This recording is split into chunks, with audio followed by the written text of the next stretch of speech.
Sills, National Football Show. Welcome aboard. Appreciate everybody stepping in with us. You know, I was just telling Tone, one of the great things about talking sports, mostly in Philly, has been the fact that, you know, post Super Bowl, usually in a respected city, it's like downtime, dead time. Never in that region of the country will you ever go on the air saying this: I got nothing for you. Anybody who ever does that doesn't really deserve to be on the air because there's just a ton of stuff. I mean, the dates already. Check it out. What is it? The Combines. The 28th of February, March 6th. Then you've got free agency. March 15th, starting at 4 p.m. Eastern time. April draft. Everything is right around the corner. I love how the NFL fills their calendar up, and they are always on the front page. Seriously, man, what's the storyline in the NBA now that LeBron has passed Kareem? How many times can you cover a shitty Laker team? Or a fading Russell Westbrook? Do I care? Look, I get Embiid, the Sixers, Celtics, and Bucks. I get it. That's a story. Sure it is. But really, Memphis and, I don't know, Orlando, I have no interest in that, especially in a league that takes nights off. The NFL is always front and center. And we start with this. The Philly Scrum out. The Philly Scrum, according to competition committee people, I called them, and I called the chairman of it, Rich McKay. They're going to vote on it, and you're not going to have the Philly Scrum. It's gone. The Philly Scrum. And you know who was behind it? Jerry Jones. Jerry Jones and the Cowboys petitioned the competition committee saying that the Philly Scrum, that's what they're designating it, is an illegal play. Quote from Peter King, "It's not football." The Philly Scrum, man, you can guarantee if the Cowboys had been doing that, that would be the new fashion in the league. They're going to outlaw the Philly Scrum because you guys were unstoppable. It's clearly one of the greatest plays. And I got to give the coaching staff in Philadelphia a lot of kudos for this.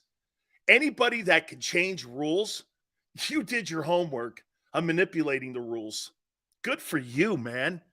That's a feather in Nick Sirianni's hat. It absolutely is. The organization came up with a rule and came up with a play that benefited them so much that they basically went Wilt Chamberlain and Shaquille O'Neal on you. They had to change the game. Nah, we got to stop this. Philly's unstoppable on 4th down. Okay? Hey, can you imagine that? Hey, the Philly Scrum is going to be outlawed because you guys had too much success with it. Hey, just putting 300-pound guys behind Jalen with an already dominating line, that's not football. I think it's totally football. I don't have a problem with what they did. They came up with a way to manipulate a play. They benefited from it, and no other team could benefit from it because they don't have the horses to benefit from it. And because Philly has the best O-line and best O-line coach. Hey, by the way, tell me that's not a Jeff Stoutland play. You got to know that that's a Jeff Stoutland. I salute you. You made the National Football League designate the Philly Scrum illegal. Kudos to you, my friend. I'm going to give you a Buddy Ryan salute. Wham! Holy cow. Jeff Stoutland. You are so dominating of a coach that they are trying to now hamstring you in a play that you developed in your offensive meetings. Way to go, man. That is fantastic. You know Stoutland came up with that play. They should call that play the Stoutland play. Or they should put that in the rule book, the Stoutland rule. No pushing and advancing the quarterback on 4th and inches. I don't know how you're going to word this. No aiding of the quarterback or player. How are you going to word this exactly? So if you're in the middle of the pile and you get – I can't wait to see how the NFL words this. Oh, man. The Jeff Stoutland rule. Kudos to you guys, man. I saw that this morning, and then I called up Rich McKay, who's been on the program, and I said to Rich, I go, Rich. He goes, that's number 1 on our list. You will not see that in 2023. There's going to be no more Philly scrum. Out. Oh, I knew you guys would get a kick out of that. Man, it sucks to be an Eagle fan because hey, you know what? I'm starting to believe the bias towards the Eagles. I'm starting to buy it. I think I'm buying into that. I think I'm starting to buy into, man, that these guys come after you, man. Totally BS. I agree with you, Bob. Unbelievable. All right. So I saw some reports that Jalen Hurts' contract is going to be north of Josh Allen's contract, 6 years, $258 million. Not me. I am not paying Jalen Hurts 6 years. Absolutely not. Not happening. I just told Tone this. And Tone, here it is. I don't care if you want to make him the highest paid guy in the league. You want to pay him 50? You want to pay him 51? You want to pay him 52? Go ahead. But I'm not giving him 6 years. I am not tying up the roster for 6 years on a dual threat guy who I'm not sure is going to even play 17 games. I'm not saying walk. I'm not saying do anything. Jalen Hurts is not better than Josh Allen. He's more careful than Josh Allen. Tom Brady's not better than Aaron Rodgers. He's just a better quarterback. But he doesn't have the same talent that Aaron Rodgers has. It's evident every time you watch Aaron Rodgers throw the ball. Two things can be the same. Two things can be the same. Jalen Hurts is by far not a reckless player. Lamar Jackson and Josh Allen are. You know, Jason Cole said yesterday that Lamar's probably the better athlete, but Jalen's the better quarterback. Two things can be the same. Okay? Two things can be the same.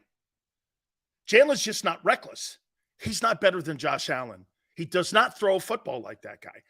Is he getting better? Absolutely. All of that we've gone over ad nauseum. He is getting better. Could he be Russell Wilson? Absolutely. Personally, I think Josh Allen has more talent even at his stage where he is than what Russell Wilson ever had. That doesn't mean he's going to put the same resume up. That doesn't mean that. Okay? You know, and people keep going, look at the turnovers he had. He still won 14 games. You make it sound like Josh Allen loses ball games. He doesn't. He won 14-4.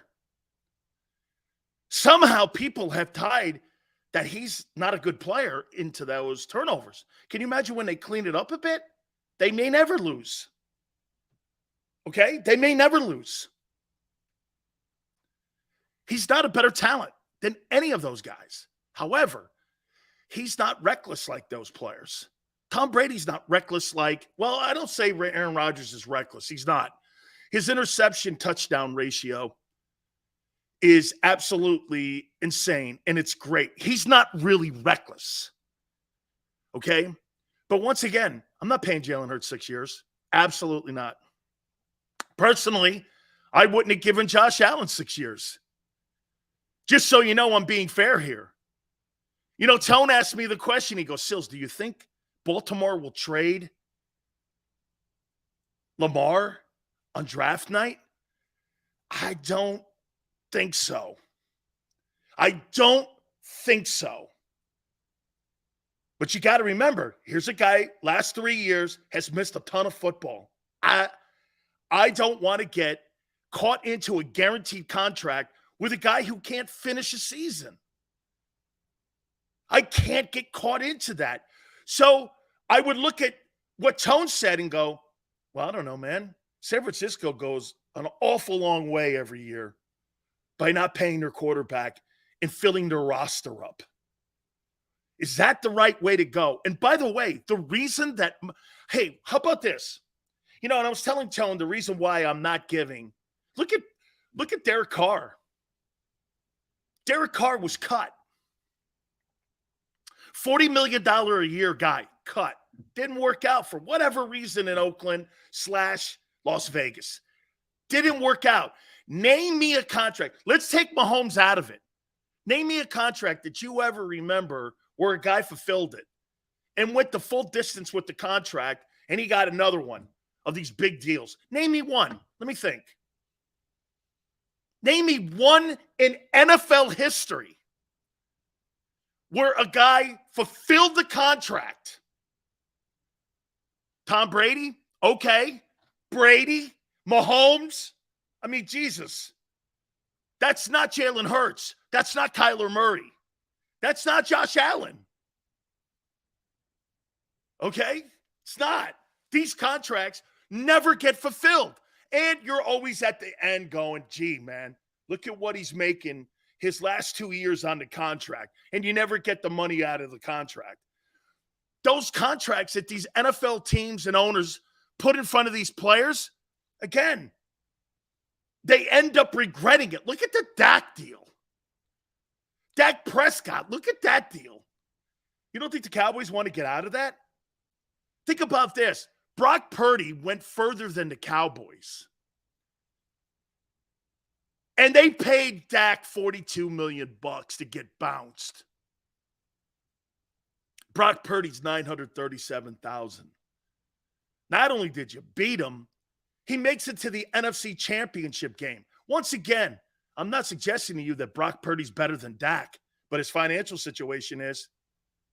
Just like I said about Purdy and Jalen Hurts.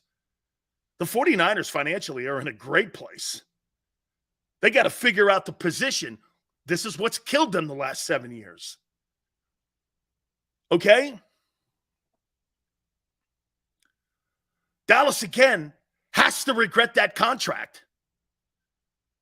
Bob says, Sills, he may not be better, but he is equally important, if not more important. Hey, Bob, how do you know that right now? How do you know how important Jalen is with a loaded team? You've got to count on if Jalen Hurts loses his wideouts and his running game and offensive linemen because of the money that he's going to make, you have to be under the notion. Because, watch this, they started taking Amari away. They started taking some O-line away. The Cowboys got worse. There's only one place where a team got better. That's Kansas City. Kansas City lost the best deep threat maybe in NFL history. They lost Honey Badger. They lost a defensive rush end. And they still won a Super Bowl. You've got to be under the belief that Jalen can still carry his team with lesser talent. Are you sold on that? You think Hurts can win 15 ball games again without A.J. Brown and Devontae Smith and Isaac Seumalo and Miles Sanders? I don't believe he can. I do not believe that because he's not Mahomes. That's the dilemma on paying someone. That's why, again, I don't have a problem paying him between $45 and $50 million. That's not what I'm saying here. I don't want to tie my roster up, and I don't want to decimate my roster. The key right now, and again, the restructuring, I saw people saying, the problem that I have with restructuring Slay, so you're going to give Darius Slay a contract where you're going to revisit his contract, and you're going to try to get that cap hit down to zero on the $18 million that he's going to make. That means this, with his prorated bonuses, you're going to hand him a $10 million paycheck? I don't think he played that well the last 7 games of the year. And you're going to give that guy $10 million. By the way, you're kind of caught because it's, what was it, Tone? He's a $23 to $26 million cap hit. So you're kind of forced in keeping him over Bradbury. You're forced in keeping him. That's the dilemma. Hey, redoing Lane, I'm good. Redoing Goddard, I'm good. The kicker, same thing. Elliott, I'm good. Okay? Absolutely. Especially Lane. I don't have a problem with Lane. Lane is all good in my book. I'm not paying Miles. And if I have to do Kelsey on a restructure, shit, I give Kelsey the entire $10 million, knock all of his money off the book. I don't have a problem giving Jason Kelsey $8 or $9 million of his $10 million contract. And even if he got hurt, he's worth being on the team. Tutoring a guy like Cam Jurgens. By the way, I thought about this, and I want to bring this to your attention now. Well, say they lose Isaac Seumalo, okay? Say they lose Isaac Seumalo. I might want to think about playing Cam Jurgens over there. He's kind of small for the guards that they have had traditionally there. But I don't think I'd have a problem trying to put Cam Jurgens at the right guard position. And get this, having him play next to Kelsey might be an advantage where you move him back and then the next year you end up drafting an offensive guard. Okay? So I wouldn't have a problem with that. I mean, maybe you put Jurgens over there at that right guard position if you lose Isaac Seumalo. And he's also on a rookie deal, which helps your cap.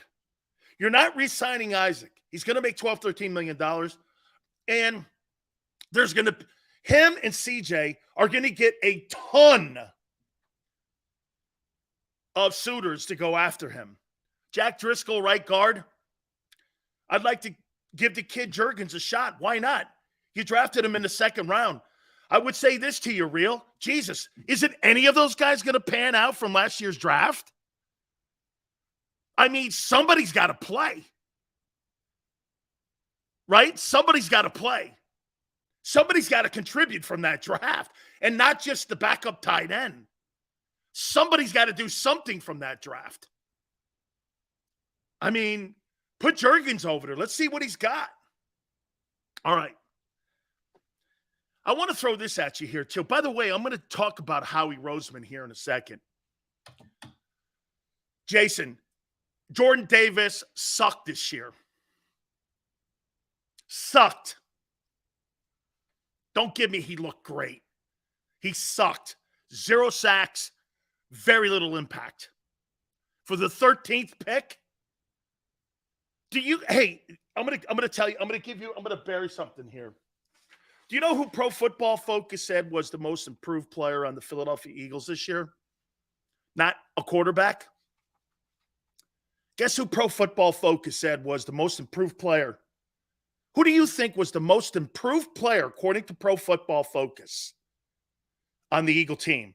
Who do you think? Who do you think? Look at Danny. Right on. According to Pro Football Focus, Milton Williams in 2021 graded out 49.6. In 2022, 89.8.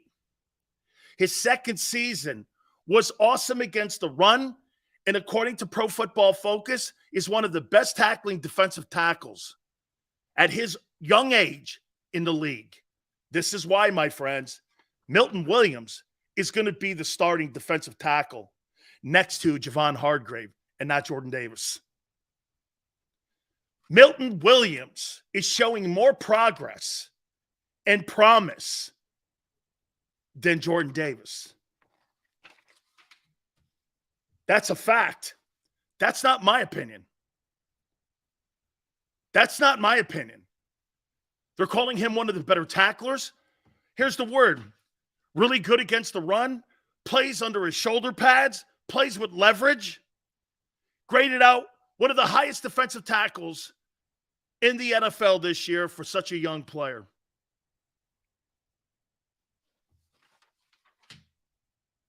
Now, he's had the benefit of being in his second year. Let's see what Jordan does. By the way, I'm not going to put the word bust on Jordan Davis. That's not where I'm going. But it was a very underachieving year for the 13th pick. Very underachieving. Okay? Very underachieving. Hey, don't be shocked if the Eagles draft another defensive tackle in the second, third, or fourth round. Don't be shocked if you see that. The Eagles draft another guy in the interior because they're losing a lot of bodies in there.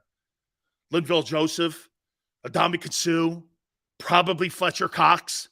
Don't be shocked if they go with a DT in the third round somewhere in there. So, all right, let me throw this at you here. What would you do first? Would you address Jalen Hurts first, or would you get your coaching staff in order? What would you do first if you're Philly?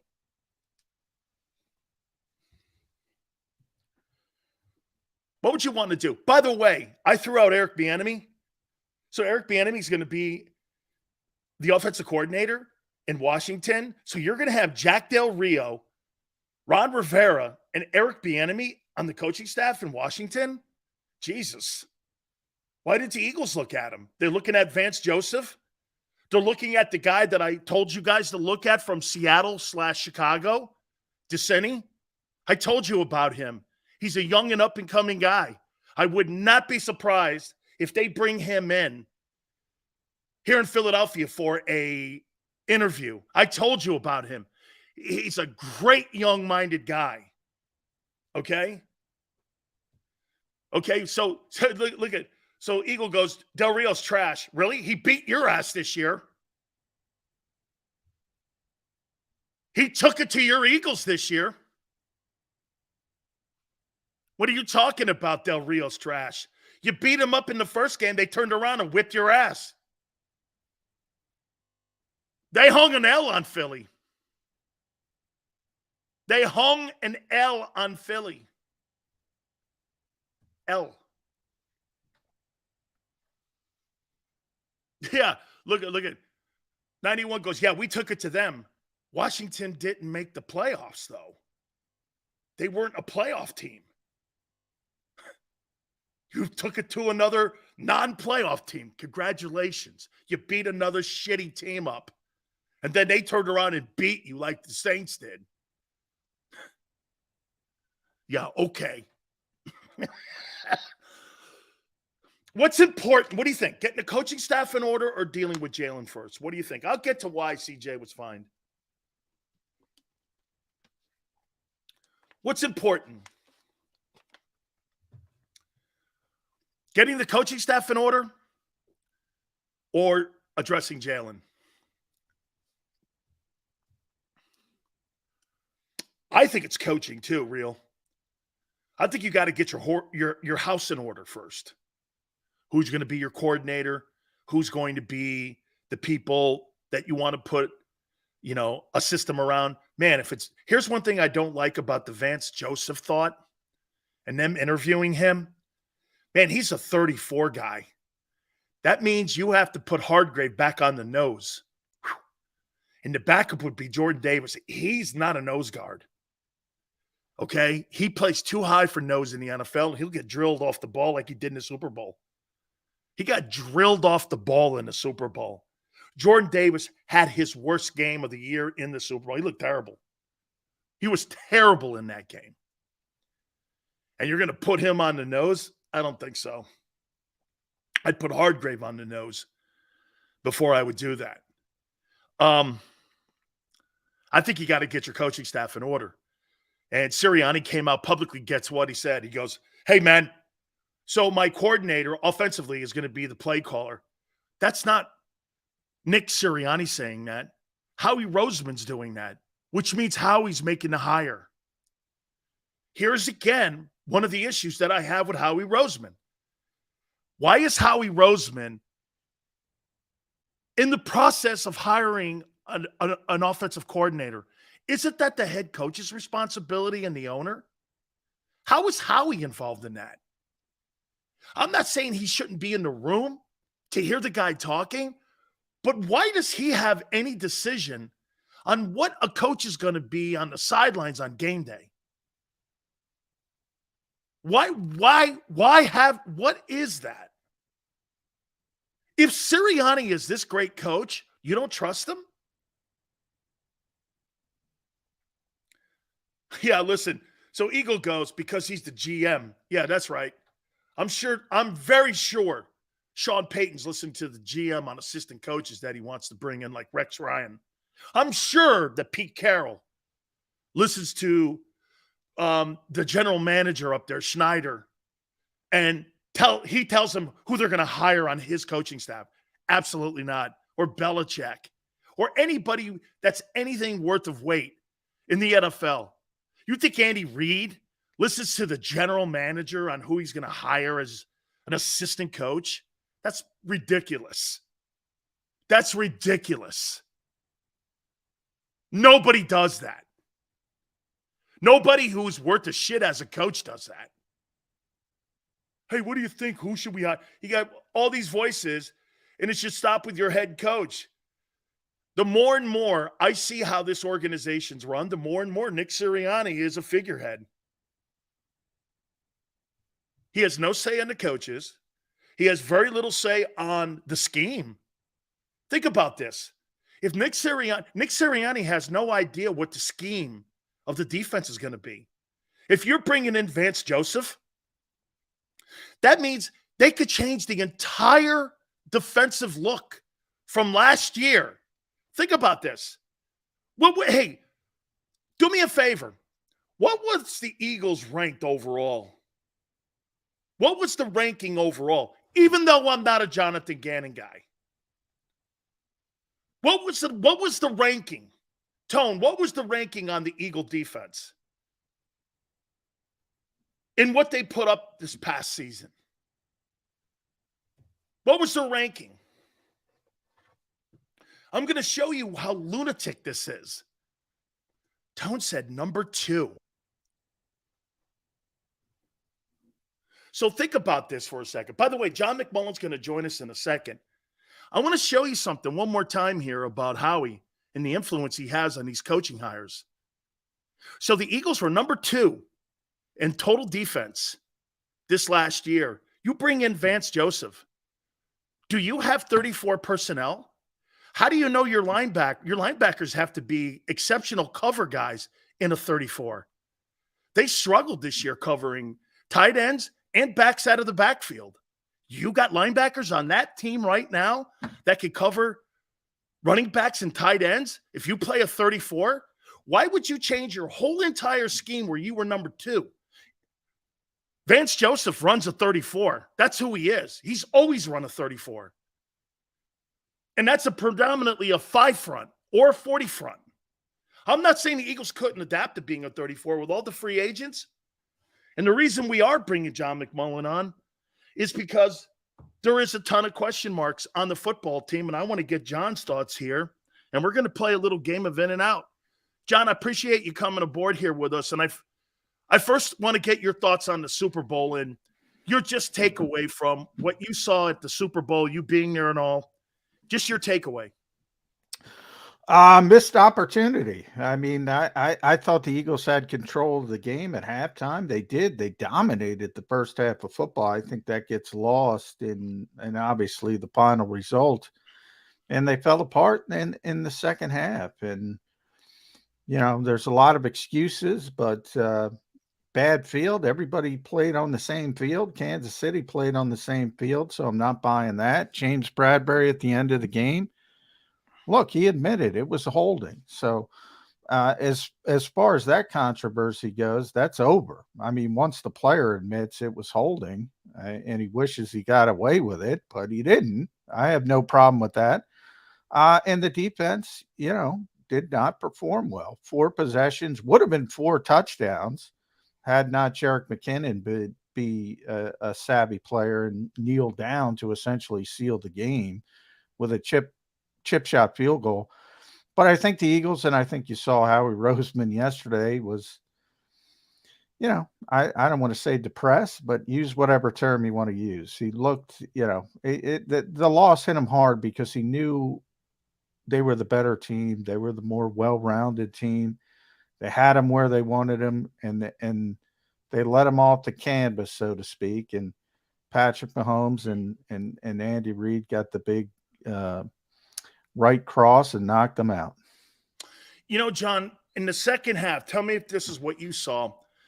Man, and I heard Bieniemy and I heard Andy talking, and I even heard Jason Kelsey say this, that they started running a lot of crossing routes, and they really confused the secondary of the Eagles because they were trying to pass wideouts off back there, and guys were just wide open, John. I mean, some of them just passing it off. It just seemed to me, and you tell me if you agree here, that may have been the best coaching in the second half of that Super Bowl in Andy Reid's career.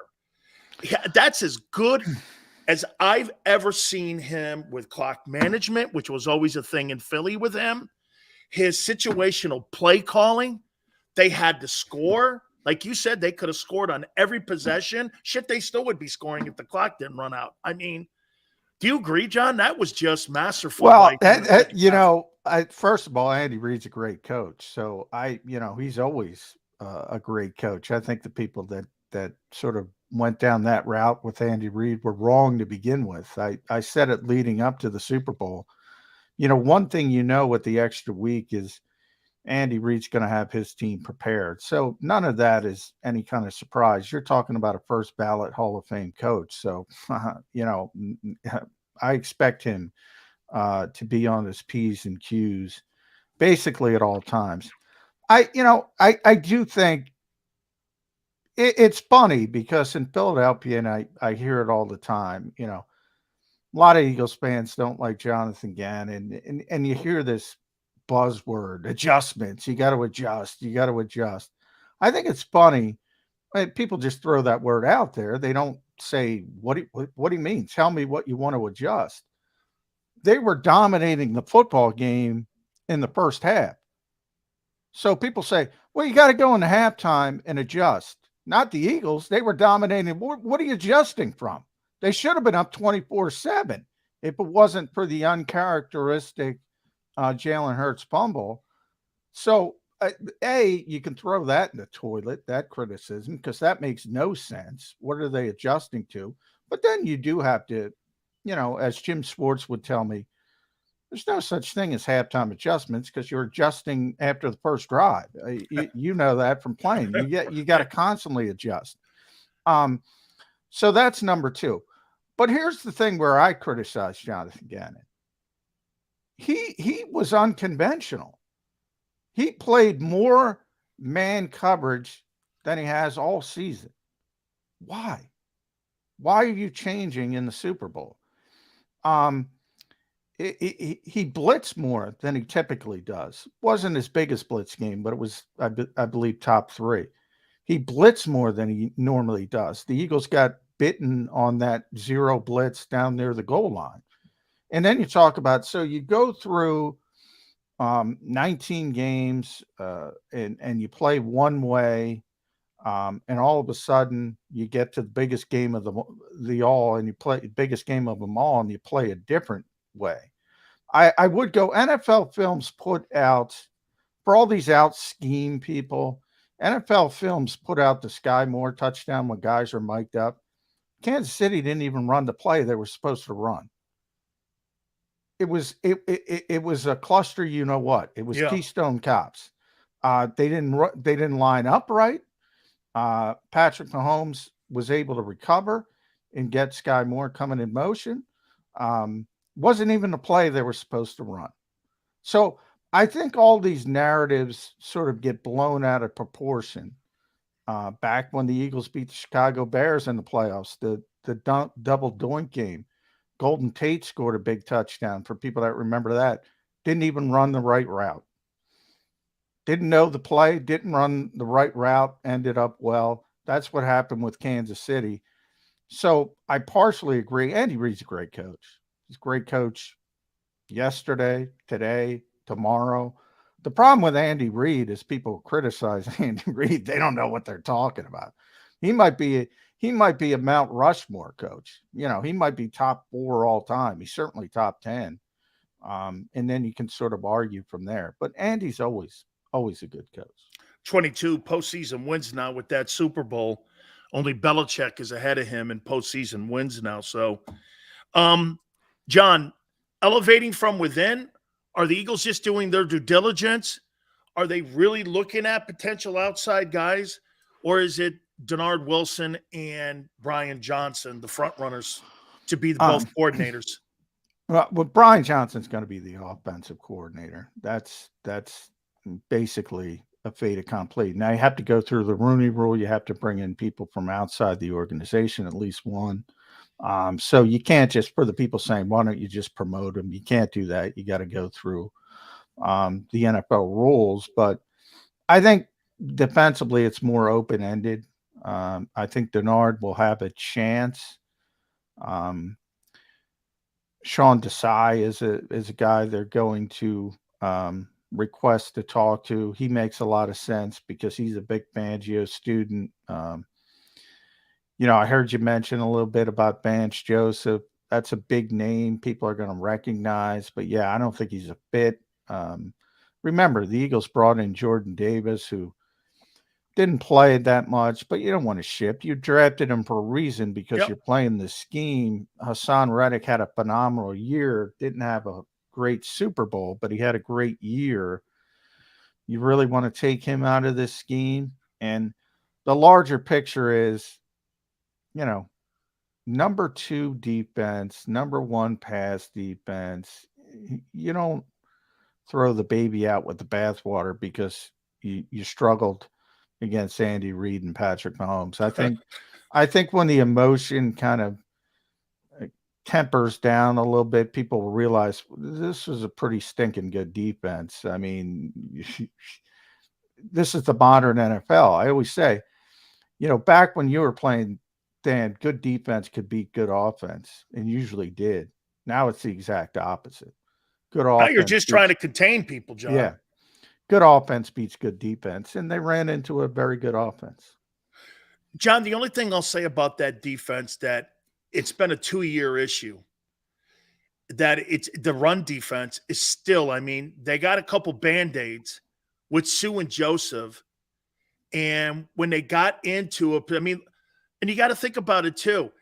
8 quarters, John, the Chiefs ran the ball against the Eagles. Think about it. They ran the ball in 2 games against them for 360 yards. That's not what Andy Reid really does. And no, I mean, he doesn't. they basically, here's the dirty little secret with this scheme. They don't care about the run. They don't. They're fine giving up 6-7 yards. Now here's the problem. That the whole goal of that defense is to limit explosive plays. Now, the plus 25 plays. Yeah. And I've been telling people all week, if I told Eagles fans before the game, Patrick Mahomes is going to throw for 182 yards, his longest pass play is going to be 22 yards, they would have been head over heels. They would have said, give it to me. We're going to win by 2 touchdowns. But that's not the way Kansas City played this year. This is not the Kansas City of Tyreek Hill when they were killing people down the field. They shifted their offense, and they played that way all season. They played the meticulous route going down the field. So they were comfortable doing that. And I think that's what Jonathan Gannon didn't recognize. He didn't have to worry about the explosive plays as much as he normally does, because that's not how Kansas City plays. And I think he should have tightened up the run defense a little bit. But the overall philosophy, and again, it goes back to Vic Fangio. They don't care about the run. No, you're John, it's a great observation by you, but here's the only thing that I'll throw in on that. But when you play an elite guy like Mahomes and reads the play caller and you're consistently in third and short, your Yeah. entire playbook's open up. Oh, And yeah. that's why the middle of that zone was open up. And that's why it was 90% completion percentage in the second half. Yeah. I mean, that's sort of what you're banking on. You're banking on, oh, you got to go 15 plays and you're going to make a mistake at some point. And they didn't make a mistake in the second half. They did in the first half. They didn't in the second half. You're banking on it might be a false start. It might be a holding call. It That's might be, what they really would have wanted, is a turnover. And to me, the difference between Super Bowl 52 and Super Bowl 57, because remember in Super Bowl 52, the Eagles gave up 500 yards passing. The difference was the defense made one play. Right. Brandon Graham strip sack. They make one play and they win the Super Bowl, but they didn't make one play. So, people can crap on JG all they want. The personnel did not play well. Hassan Reddick did not play well. Slay did not play well. Bradbury did not play well. Hargrave did not play well. Gardner Johnson did not play well. These are the Eagles' best players. These are Pro Bowl level players. Every single one of them didn't play up to their standard. Every single one of them. When that happens, you're in trouble. That's what happened. John, I'm going to throw some names at you here. And real quick here, I put a priority list together. Chauncey Gardner-Johnson, on a scale of 1 to 10, what's the priority for the Eagles to re-sign him? 8. Pretty high. It's going to be around 12, John. I think it might be higher. Me too. He's making $837 this year. He's going to be one of the most significant pay increase guys because of the base that he's making. And that's the problem. How high do you want to go? I personally, what are the odds? This is another problem. So many players on that defense had career seasons, Chauncey being one of them. Can you really expect what he did when he was healthy this season moving forward? I think you got to be very careful with that. But, you have to trust your evaluation. He's obviously a good player. He's obviously a playmaker. The question is, he's going to be asking to be the highest paid safety in the NFL. Does he belong in that range? I don't think so. But how high do you go? I completely agree. Javon Hargrave, Johnny's at 12.9 now. They put a 3-year, $51 million deal on the table a couple weeks ago. That's kind of in the ballpark. It's probably going to be 53. If he gets on the open market, he's probably going to be around 15 million. Do you pay that, John? I will say, if you listen to Howie in his press conference yesterday, he was talking about the draft, and he said, the draft is more than a year process for Howie Roseman. He said 2024, we're going to have comp picks. And what that means is we're going to lose free agents this year. He knows he's going to lose free agents. Hargrave might be the toughest decision of all because he's a great pass rusher and he's a bad run defender. And people pay for pass rushers. And that means you got to pay a significant chunk of change for a guy who's going to be 30. And you just talked about the issues defending the run. That is a very, very tough decision. Problem is, Fletcher Cox is also aging out. They're not going to want to pay him. Brandon Graham's on the same defensive line. He's aging out. You're not going to want to pay him significant money. So you almost have to bring Javon Hargrave back. But you want that as short term as possible. You'd prefer 2 years, at the most 3 years. James Bradbury, 29.5 years of age. Do you let him walk? Yeah, I don't think I think if you ask me, the two most likely to walk is James and Miles Sanders for different reasons. James is going to get paid because he had a great season Unfortunately, it didn't end in the way he would like. But he's had an all-pro season, was second-team all-pro, one of the best cornerbacks in football. It's his last chance probably to cash in with big money. Eagles just aren't going to be able to afford him. Isaac Seumalo, John, here, I don't think he played relatively well in the Super Bowl. I thought that Chris Jones handled him pretty well, and they did a great job, really doing a great job against the run. However, I thought he played well the last 7 weeks of the season. They destroyed the DTs for the 49ers. He's going to command, John. He's probably around 5.5 now, and he's probably going to command $13 million. He comes out of the Eagle organization, known for a great old lineman. Man, I think 20 teams could have him start on their teams in this league. At least I'd tick up a bit there. Yeah, he's a very good. I was being generous, John. Maybe 30. Yeah, he's a very good player. I think Isaac is tied to Jason Kelce. If Jason retires, I think the Eagles can afford to bring Isaac back. If Jason's playing, they probably can't afford him. They're going to lose him. Remember, they have Cam Jurgens, second-round pick from last year, ready to go. You think they can move him over to right guard? Yeah. I think he's going to be a starting player next year. The only question is it center replacing Kelce, retiring, or is it right guard replacing Isaac in free agency? Because if Kelce retires, they can bring him back. If Kelce doesn't, you can't pay Lane Johnson, Jordan Mailata, Jason Kelce. You can't pay everybody that money. Look, John, 16 for Mailata, 18 for Lane, 10 for the center. That means you'd have to pay 14 or 13 to Isaac Seumalo. I mean, Jesus criminy.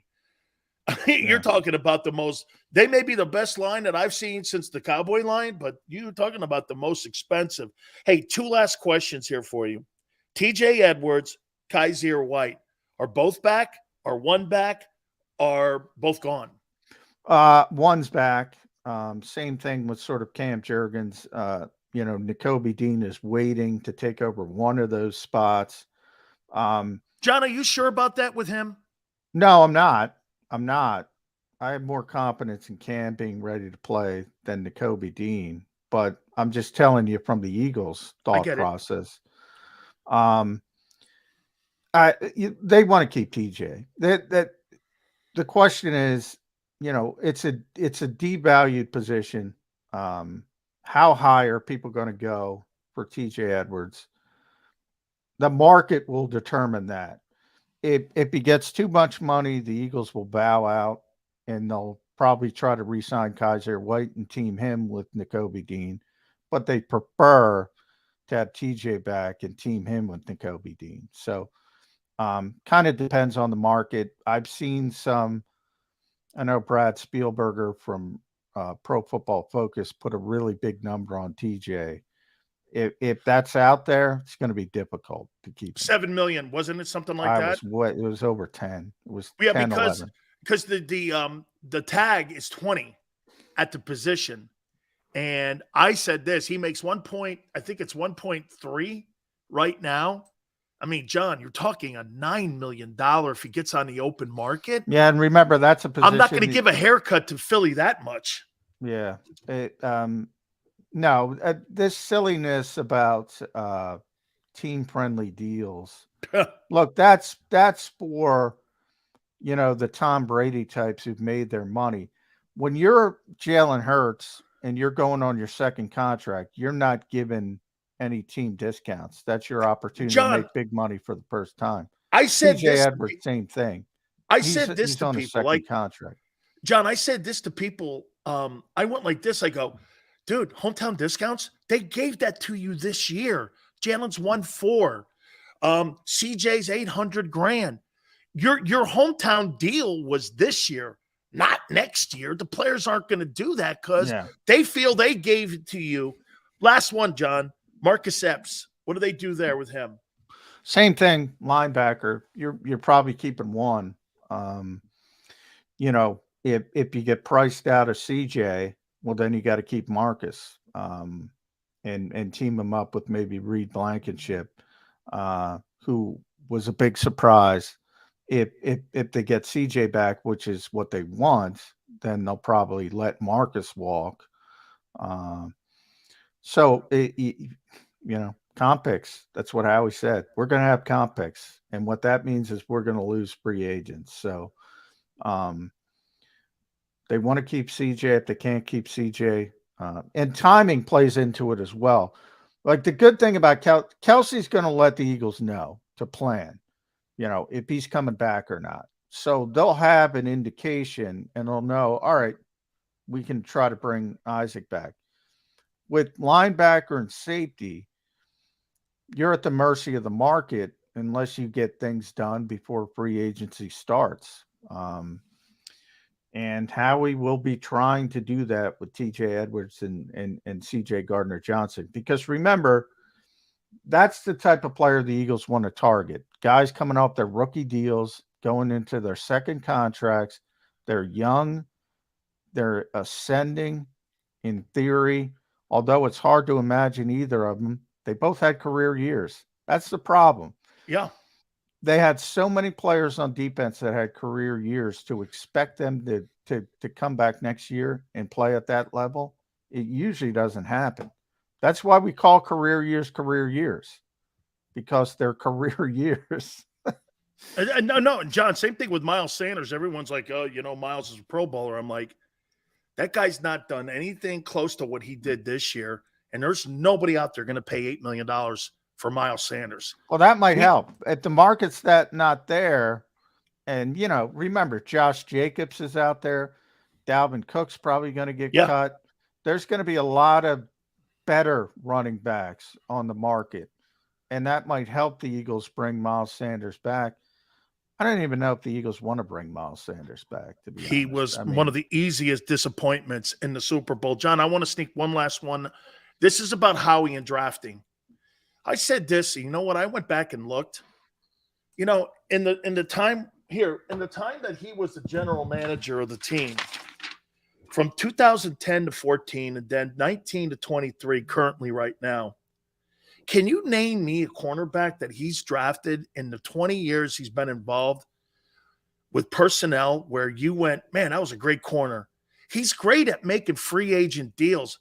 I mean, he got TJ Edwards like a non-drafted free agent. They had to go get Kaiser White. They cut Josh Sweat, I think, is developing, John, into a every down player, and I like the player.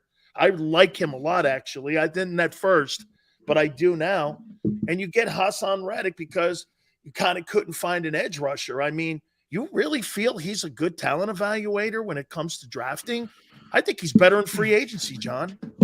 I think everybody has hits and misses in the draft. I mean, you go back to the Dallas Goedert, Devontae Maddox, Josh Sweat, Jordan Mailata draft. That's pretty stinking good. No. I get it. I'm talking defense, not the offensive guys. Yeah. So, there's more and how he calls it talent gathering season. There's more than one way to acquire players. And sometimes things work out, right? You think about last year with AJ Brown. Eagles couldn't get Calvin Ridley. They tried to trade for him. Luckily, they wanted to sign Calvin Kirk, got priced out of it. Jacksonville overpaid him. They wanted to sign Allen Robinson, but he wanted to go play for the Super Bowl champions. Nice decision, Allen. And they were forced, and they were forced to trade for AJ Brown. Sometimes it's better to be lucky than good. When it comes to draft choices, look, everybody's going to point to Jalen Reagor. If the Eagles didn't take Jalen Reagor, Green Bay or New Orleans was going to take Jalen Reagor. I think there's this nonsense of, the Eagles, nobody else was going to take Jalen Reagor. Everybody in this league was enamored with Jalen Reagor and thought he was a first-round pick, or at the worst case scenario, bridge pick. New Orleans, I was told, was going to take him. Justin Jefferson got taken. I believe the number was 22. Well, there's 20 other teams with chances, 20 other choices that could have taken Justin Jefferson. And guess what? You go back to that draft. They all said he was a slot receiver. Oh, he's just a slot receiver. You know, people pick out individual picks and then they go, "Oh, Jordan Mailata, well, you got lucky." Well, they did get lucky, but part of that is player development as well. And that doesn't count. Oh, Josh no, Sweat the doesn't count. developing him into what he is right now. And John, to your point, I went back and looked at all the boards and I looked back at all the people, what they said about the second round pick a couple of years ago named Jalen Hurts. And everyone on the planet hated the pick, John. Yeah, 97% of the people in Philadelphia hated the pick. And that's not now, true. you know what I'm saying? I mean, 97% so tell John, to me, your yeah. point about Jalen Yeah. Reagor, hey, you may have missed on that, but you guys also hated the Jalen Hurts pick. And now all of a sudden everybody wants to revise history and go, no, man, I remember him. I loved him. You're like, no, you Yeah. didn't. Yeah. So, I mean, here's how I judge Howie's job. They have the best roster in the NFL. They did. So he's a pretty good GM. I'll tell you, the hirings, John. John, think about the hirings and the assistants. Look at this now. So you got a coach in Arizona. Frank Reich is a coach in Carolina. You got a coach in Indianapolis now. You got a general manager in Cleveland. You got a general manager in New York with the Jets. The front office of the Eagles not only lands on the right coaches, but the personnel people too. I got to tell you, Jeffrey Lurie, the more I follow the team, John, he's got to be one of the top 5 owners in the National Football League on landing on the right people. Even Chip Kelly had a winning record. And look what he's doing at UCLA. He's turning that thing around. He was the lesser of all those guys. They also have an assistant GM in New York and Brandon Brown, assistant GM in Chicago, who almost got a GM job this time around. So those guys are on their way. When people look for stuff, they go to the Eagles because they know it's a well-run organization. You already have Kevin Patullo's got an offensive coordinator job, interviews, excuse me. Brian Johnson, the reason they're going to elevate him is because if they don't elevate him, they're going to lose him to offensive coordinator. Denard Wilson's already gotten interviews in Cleveland, and there was another interview that he got. Yeah, all of a sudden, people woke up one day for years. It was Sean McVay, right? If you ever got a cup of coffee with Sean McVay, you can get an interview in this league. Now it's Nick Sirianni. 2 years later, 10% of the league has ex-Eagles being a head coach. 2 years. You know, Shane Steichen and Jonathan Gannon, and people can say what they want. Really sharp guys. Yeah, it's amazing. It's amazing. Hey, John, how come no interest in Eric Bieniemy? He's an Andy Reid guy. I mean, like Doug Peterson was an Andy Reid guy. Typically there's stuff dating back to Colorado with Eric. That's what hey, John, you're the only person that has said that and is not afraid to say that. It's his background and it's Reid as the play caller. I mean, it's plain and simple. It's his background. All those arrests, pushing people around. I mean, the fireman situation. I mean, that stuff is all going to get brought up if he puts the main headset on. Unfortunately, I mean, from a standpoint of being a coach, you know, if you didn't have some of the other issues, yeah, he's probably deserving. And typically, you know, we know it's almost a coronation. If you're an offensive coordinator for Andy, eventually you're going to get a head coaching job. Matt Nagy's going to be the offensive coordinator again, and he's going to get a head coaching job. He's going to get a second opportunity. Mike Kapka almost got the Arizona job. He's going to be a head coach soon. Andy's tree is without peer. And I get why people say it, but they don't know the history, and they just take the low-hanging fruit. And there's more to it. Yeah, there's more to it. Is it the Andy Reid tree, though, John, or is it the Holmgren tree? Well, you can get, yeah. I mean, you can, if you want to go back and give, Mike Bill credit Walsh. for Andy. Yeah. Go back. Yeah. If you want to go back far enough. But it is Andy's. If you go back to 99, his first year with the Eagles, take some time out to Wikipedia that coaching staff. It's freaking unbelievable. How many? That's one of the best around that he put together, and Joe Banner and him. Hey, John, thank you for spending so much time, man. A lot of fun, man. I mean, I got a lot of answers here on some of these players here, especially I know that you're around the team all the time. You did a great job covering the team all year long, especially on the post-game show as well and the pregame show. Thank you so much for taking time with us, John. Thanks, Dan. You got it. Great John McMullen from Birds 365 in the morning. Make sure you check those guys out. They do a spectacular job each and every single morning. I thank you guys for coming aboard. Do me a favor. Please hit the like button. Hour number 2, keep it here on the National Football Show.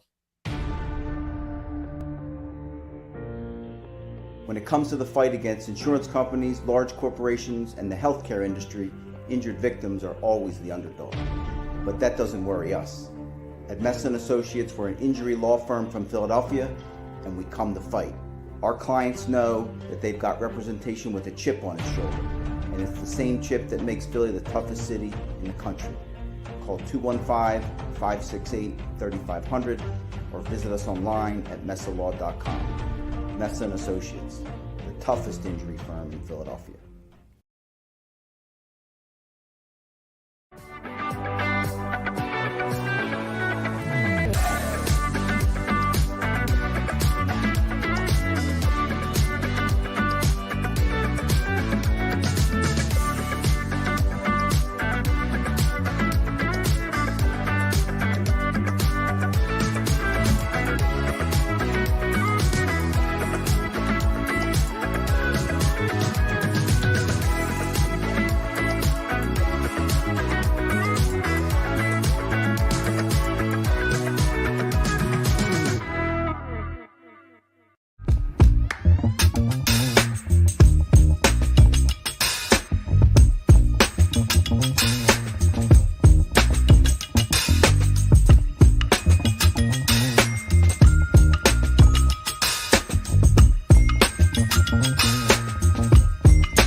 Hi everybody, my name is Jason Lombardi. I'm an inspector at DryTech.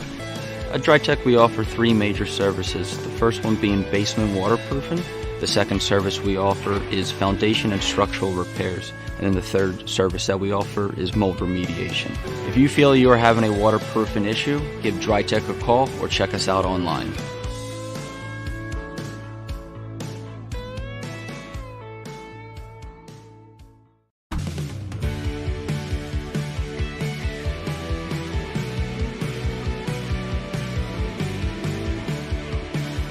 My name is Fran Salerno. I'm a managing director here at Del Valle Insurance Group. Been in the business for over 36 years, saving people money on their insurance needs. Give us a call. Let us help you custom design an insurance plan that meets both your needs and budget. Did you know taxes could be your biggest expense during retirement? Are most of your assets in tax-deferred accounts like IRAs and 401ks? Taxes are historically low today, but we're facing significant headwinds in the future. Do you have a plan? The Thrive Financial team has more than 100 years of experience helping people across the Delaware Valley with forward-looking tax planning. Learn how to shift your money from forever tax to no or low tax accounts. Get your Thrive Retirement Tax Playbook today. Go for the beers. Go for the cheers. Go for the hit and the hits. Go for the scene. Go for the screams. Go for the gallery. Go for the win. Go to Ocean.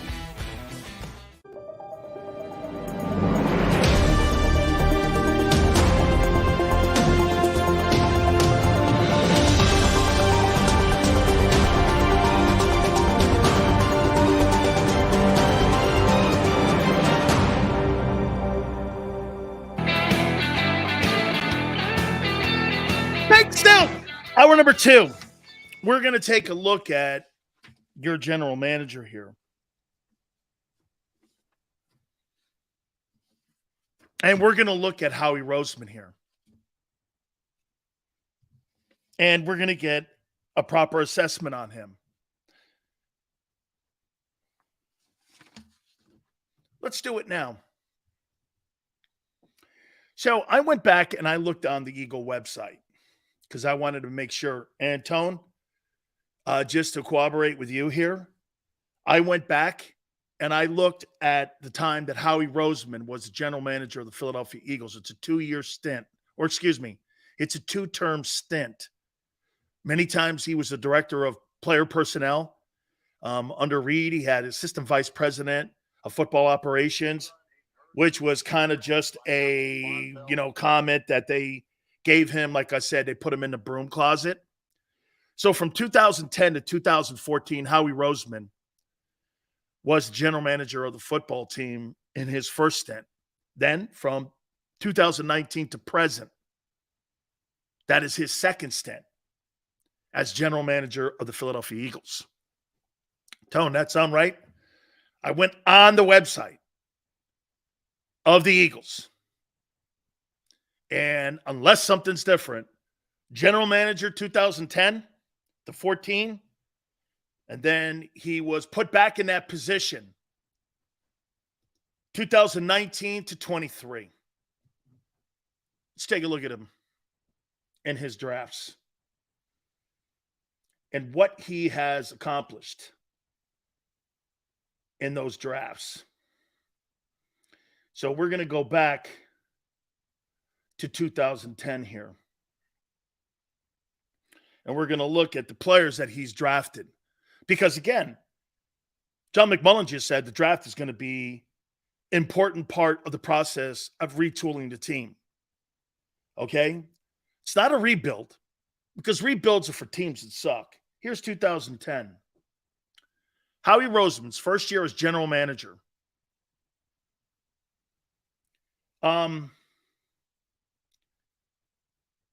Brandon Graham, heck of a ball player.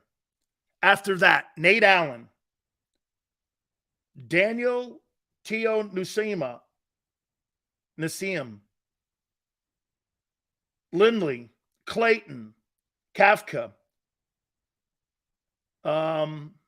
Harbor, Sapp, Owens, Coleman.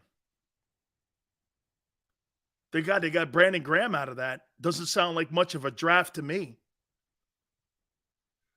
Well, again, you go on the website, Yale, it says he was a general manager from 2010 to 14. It even says it in his Wikipedia too. Then he took over from 19 to 2023. It's on the website. That's not what it says. Okay. 2011. 85, that's the guy I brought up. Okay. Tone, do me a favor. Let's find out the times on when freaking the general manager was in control. Yale, since you know, what were the 2 terms of the years that he was general manager? Jesus criminy. Okay? Somebody hit it here. So the website for the Eagles is wrong and the Wikipedia is wrong. Really? And you guys are right, but the Eagle website is wrong. The Eagle website has this. I'm going here. Jesus criminy. It says it on the Eagle website. Whatever. Well, I'll show you. Hey, Eagle fan, you want to be wrong? I'll show you some of these draft choices this guy's hit on. I'll show you wrong here. Roseman, who served as Eagles executive vice president of operations from 16 to 18 before being added. Yeah, but see, football operations is not the general manager. Okay? 2010, look back at, my God almighty. What years were Howie Roseman general manager of the Philadelphia Eagles?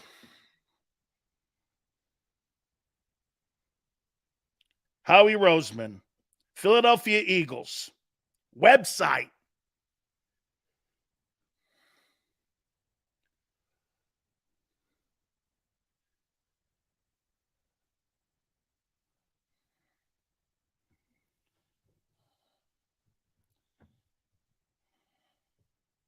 Full bio.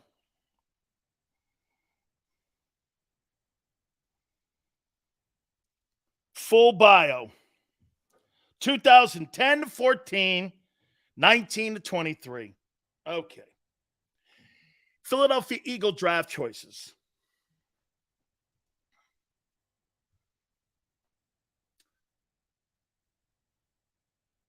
Yeah, because I know why now. I wouldn't want me to sit here and go over this list of picks. Philadelphia Eagles draft history. I got it. It's 2010, Jess. Jess, it's what it says on the website. Philadelphia Eagles history of draft picks. Here we go. Okay. I got it, Tone. I got the proper years. It's 10 to 14 and then 19 to 23. Okay. With his name as GM on the front door, Howie Roseman, Brandon Graham, Andy Reid, obviously, influence in the room. But the way we know that in Philly, head coaches don't have influence. Since when? Andy Reid had influence over the GM? No head coach has ever had that. That 2010 outside of Graham was terrible. 2011, Danny Watkins. Who's that? Who's Danny Watkins in 2011? Who's Danny Watkins? Who's Jarrett? Who's Alex Henry?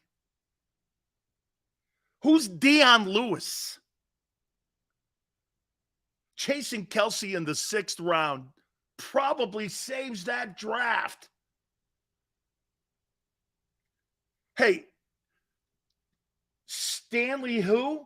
Haville. Wow. Thank God Jason Kelsey is in that draft.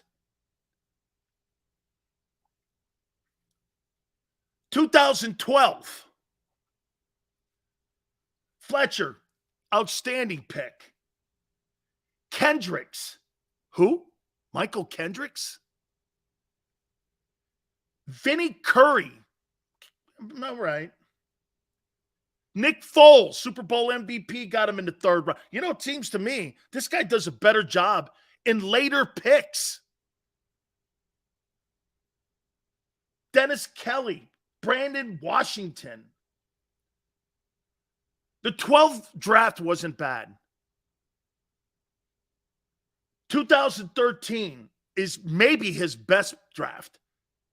Lane Johnson, Zach Ertz, Benny Logan, Matt Barkley. The 2 top guys, obviously. Lane and Zach. 2014, before he was put in the woodshed, Marcus Smith, terrible. Jordan Matthews, Josh Huff, Jalen Watkins, Ed Reynolds. 14th draft sucked. Go to 19 now. Andre Dillard, bust. Miles Sanders, very good. Whiteside, terrible. Miller and Thorson. 2020, Rager, Jalen Hurts, Devon Taylor, Kayvon Wallace, Jack Driscoll, not bad, Swiss Army knife. Sean Bradley, Quez Watkins blows.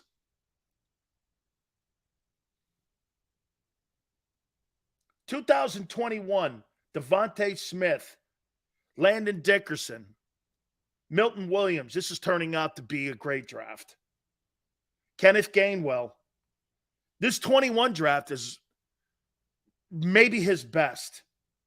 Last year, yet to be determined. What would you give Howie Roseman as a grade as a talent evaluator?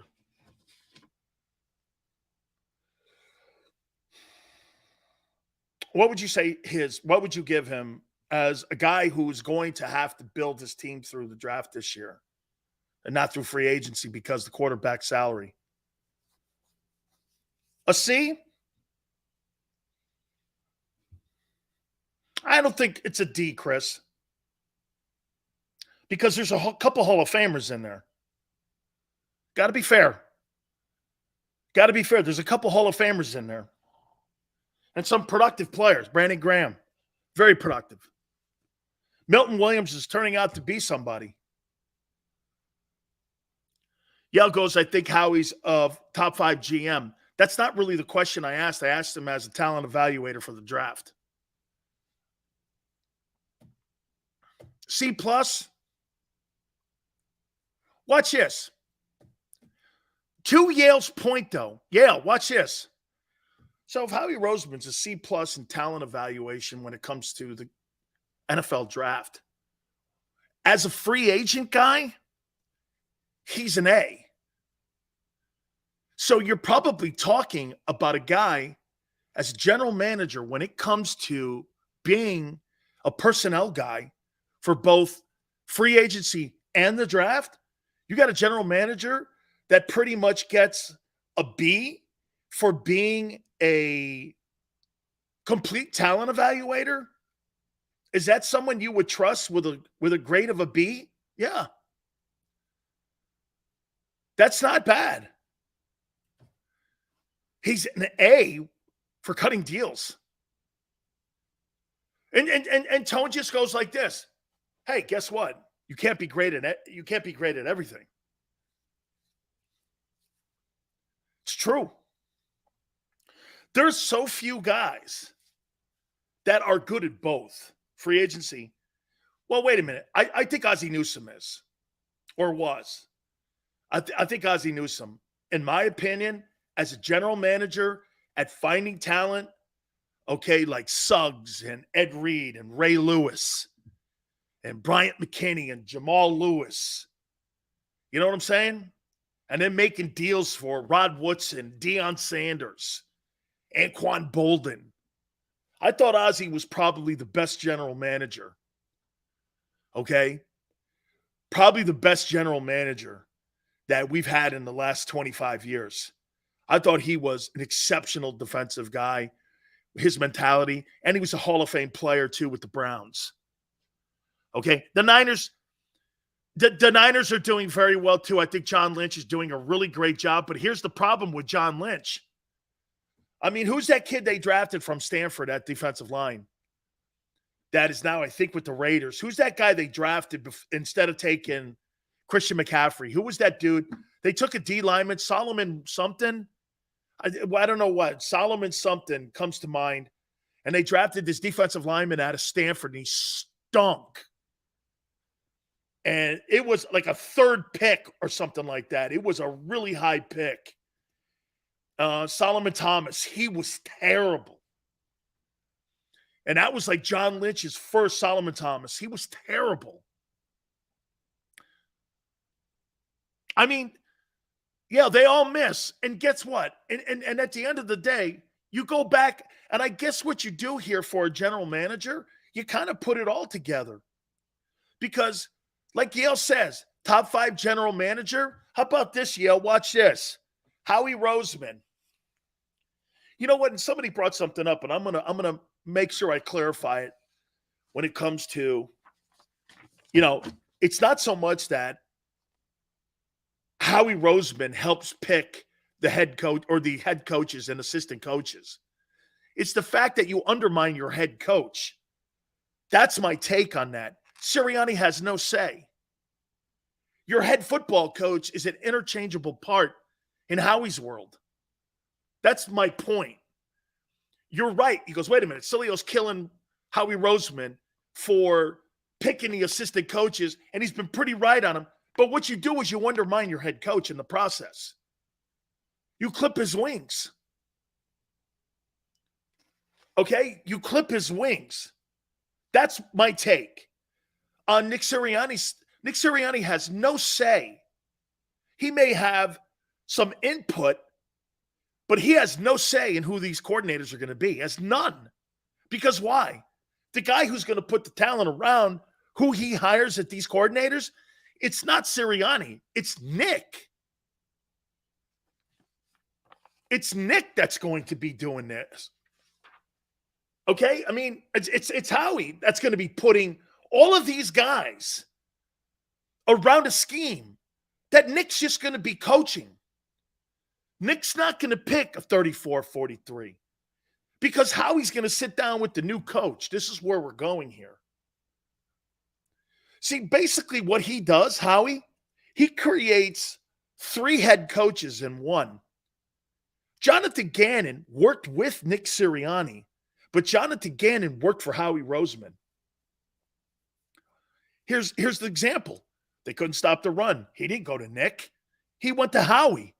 They brought Linval Joseph and Adama Kitsuin. They didn't do anything schematically.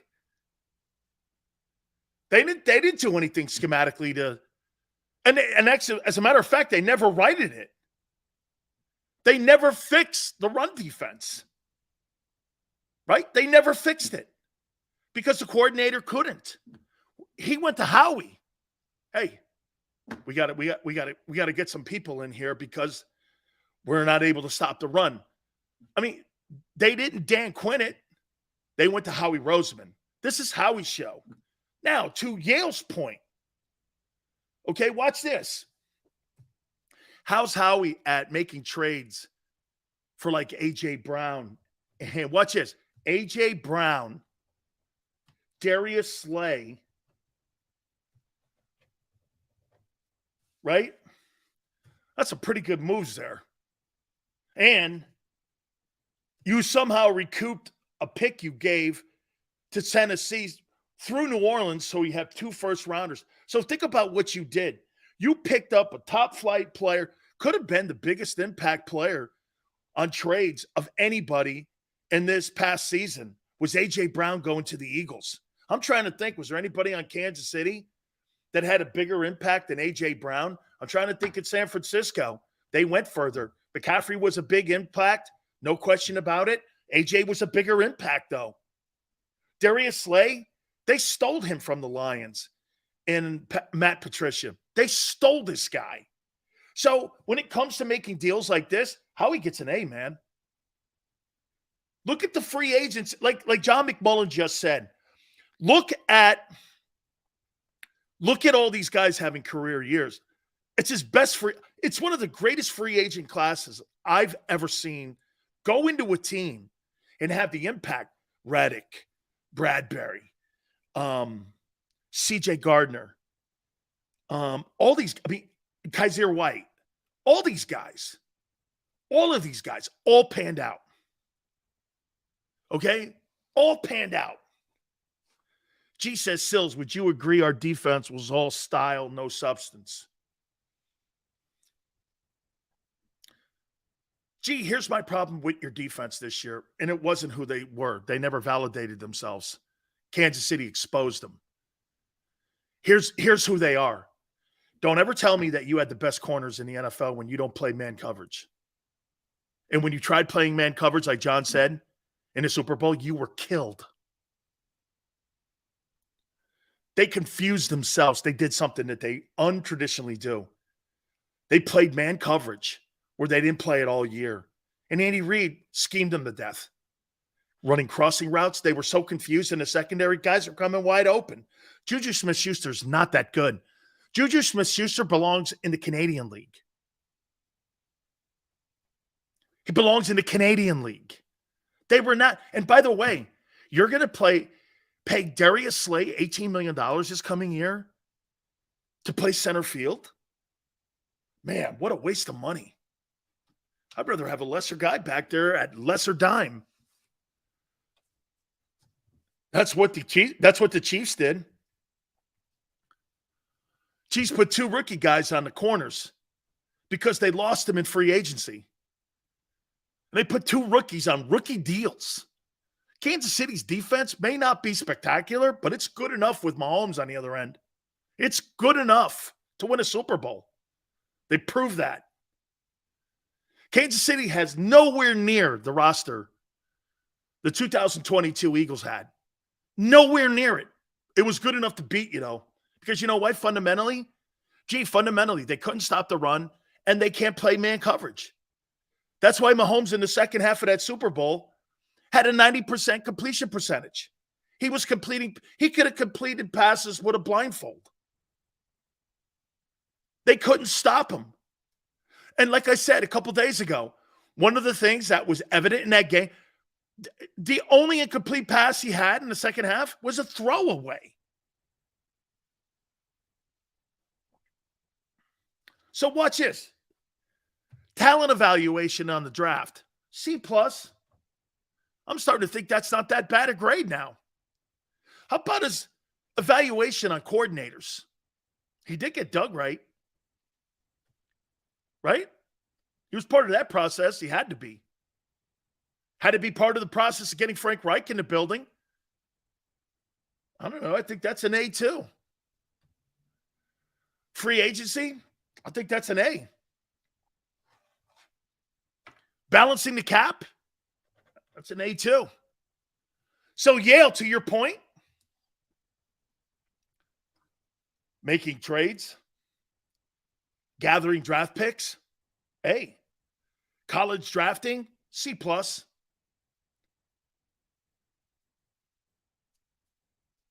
Free agency, bringing free agents in, A. Pro personnel, and hiring assistant coaches. The only problem that you have with all this, what's the problem that you have with Howie, all of this? Watch this. Hiring coaches, involved in pro personnel, involved in college personnel, involved in the salary cap.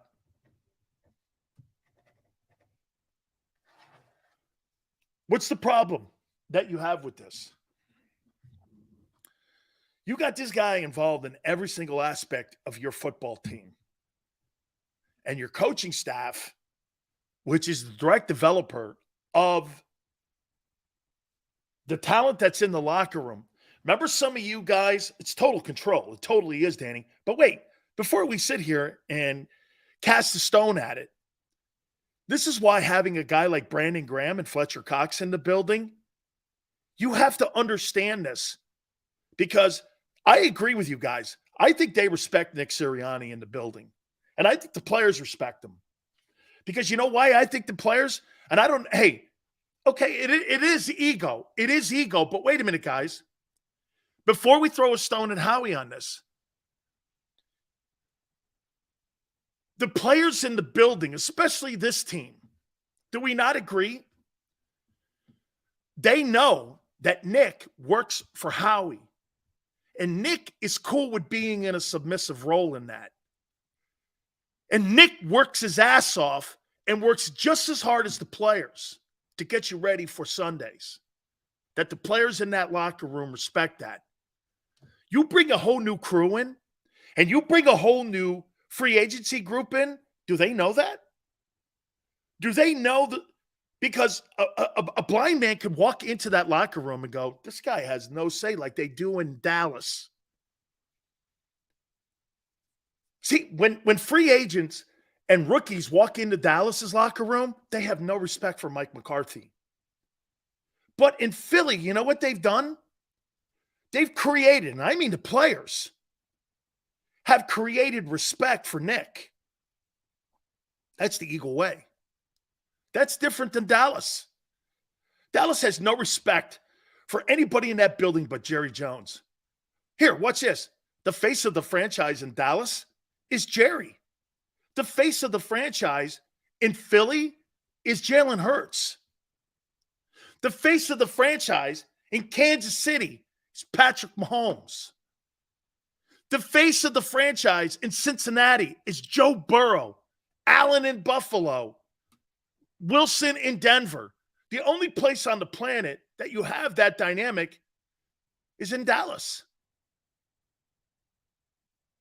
Howie and everyone in that building has made the environment so, look, Nick doesn't really have a lot to say, but we really like Nick. And the players respect Nick. And that's what makes it work. So if you bring in a brand new crew that doesn't know that dynamic, and you guys keep saying, we're going to move off of Fletcher Cox, and we're going to move off of Brandon Graham, and we're going to move off of some of the guys who have been here a bit, man, that's a tough putt because you want to keep that continuity going in the building. You want to make sure everyone that walks into that locker room understands the Eagle way. They've developed something here. You can feel it. They've developed it. Actually, if you think about it, they did it right after Doug Peterson. They weren't going to go down that route again because they had two horrible divorces, one with Chip and one with Doug. Doug was tough because you know why? Doug is a successful coach. He's a great coach. Okay?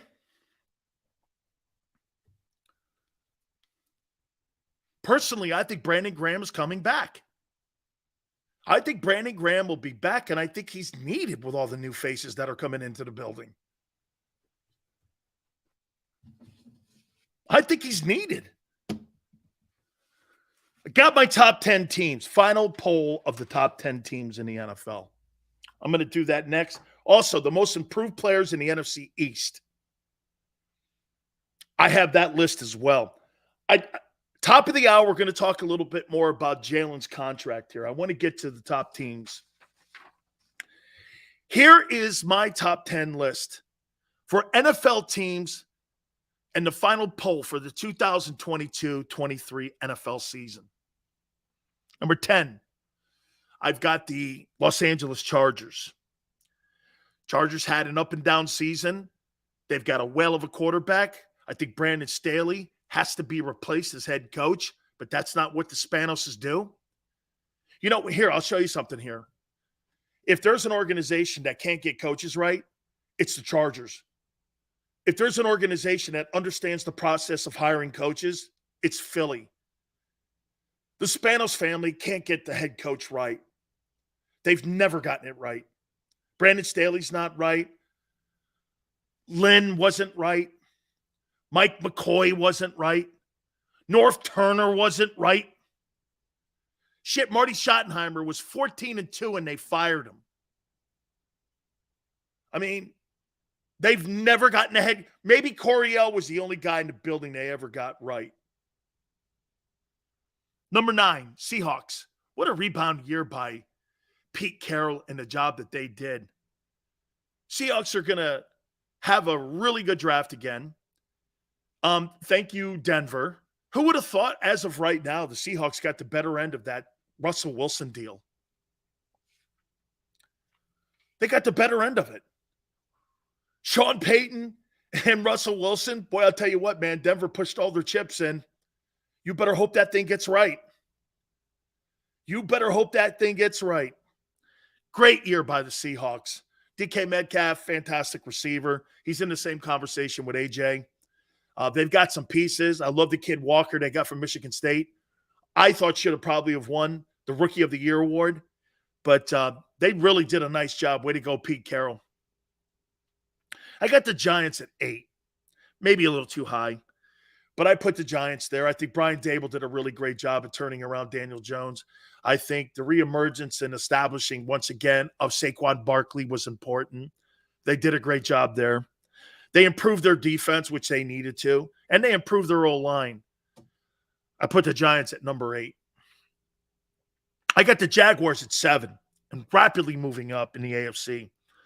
I think they're going to win that division, and I think they're going to win 7 titles in the next 10 years in the South with Doug Peterson as the coach.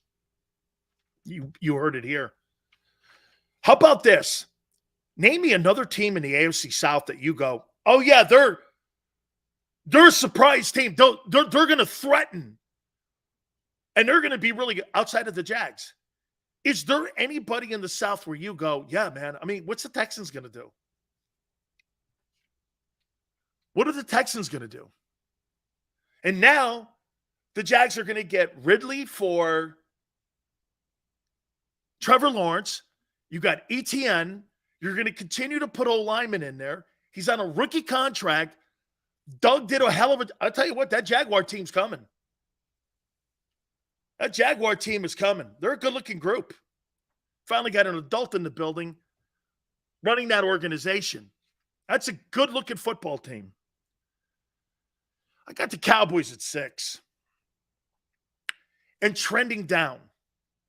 Why would I think the Cowboys are trending down? I say the Cowboys are trending down for the simple fact their quarterback's trending down. Jerry can't put good players around him. Isn't that evident? Now you got Tony Pollard. Can I tell you this about re-signing Tony Pollard? So Tony Pollard makes $836,000 a year. Do you know this? Zeke Elliott makes $500,000 a game. You're not re-signing Tony Pollard in Dallas. Tony Pollard's going to get on the open market because he's a cheap man's version of Christian McCaffrey. You can put him in the slot. You can line him up out wide. You could put him anywhere. Had 1,000 yards this past season. Let me take a look at what his numbers were. I think he had a great year this year. Tony Pollard stats. And he should get Zeke money. Had 1,000 yards this year. Had 1,000 yards. How many catches did he have? Yep. 5.2 a carry. On 193 rushes. This guy had almost as many rushing attempts as your quarterback in Philly did. That's a heck of a year.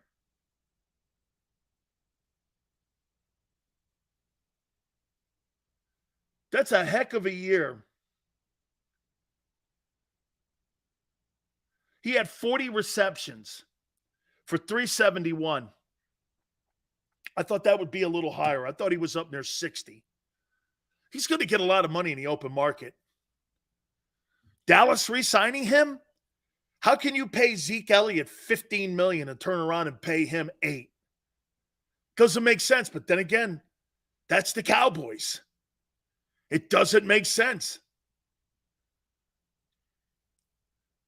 I got the Bills at 5. Won 14 ball games. That's a good football team. They need to get a running game, and they need to have a conversation with Josh Allen on protecting the football. Can you imagine this? That game against the Minnesota Vikings where he dropped the ball on the goal line and had a turnover was the difference between them having home field advantage and not having it. Josh Allen, all he had to do was protect the ball. They beat the Vikings. They would have won 15 ball games during the regular season. They would have had home field advantage, or probably they would have won 14, I think, because of the Bills and Bengal game getting canceled. They would have had home field advantage. That was a critical mistake in the season for Josh Allen. That fumble against Minnesota cost them home field advantage. Okay? Got to protect the ball, son. That's your only Achilles heel right now, is that you got to be smart like Hurts. Like I said, Josh Allen is a better talent than Jalen Hurts, but Jalen's smarter. And you can apply that to the same conversation as this. Aaron Rodgers is a better player than Tom Brady. Tom Brady's a better quarterback. He protects the football. Not that Aaron doesn't, but Aaron does it in critical games, mostly playoff games. Okay? Brady doesn't fall in love with his arm skill. He doesn't fall in love with that like Aaron Rodgers does. And that's why Rodgers in the postseason, like Peyton Manning, They try to throw the football through portholes, and they can't. Look at Peyton Manning's postseason numbers. Down significantly across the board. Shit, he's 14-13. One game over 500. Wasn't like he was lighting things on fire. He lost a ton of games in the postseason. See, when somebody goes like this and says, Jalen's better than Josh Allen, all you got to do is watch a game. Josh Allen has a 10-time better arm. He'll always put up better stats than Jalen will ever put up. And Jalen's around a loaded team. We'll find out soon enough if he can do this. And by the way, we're going to find out a little more about Josh Allen because I do, and I'm going to make the prediction. I think he's losing Stephon Diggs. I think he's losing Diggs because that $42 million contract kicks in this year. We'll see who wins. I still think the Bills probably win the Super Bowl this year. Won't be the Eagles. Not if you pay the guy. And all the free agents that are leaving. Your entire defense is gone. Shit, you may have a whole different scheme. Why would you change the second-rate defense in the NFL to a 34 when you just had the success? Then again, that's Howie. They may turn that defense inside out. Look at that. Here's your starters on defense. Hassan Reddick, Josh Sweat, Jordan Davis, Milton Williams, Nakobe Dean,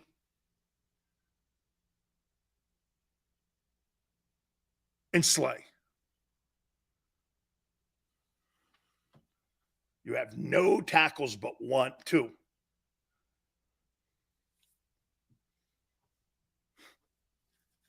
John McMullen just said it too.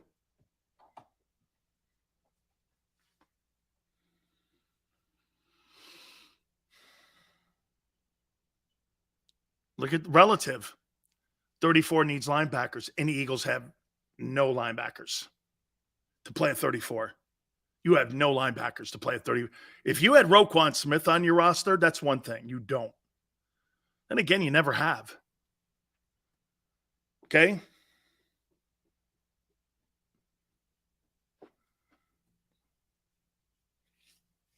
Yeah. Jonathan Gannon was a great DC. Yeah, looked it in the Super Bowl. Completely out-coached. Out-thought. So tell me this.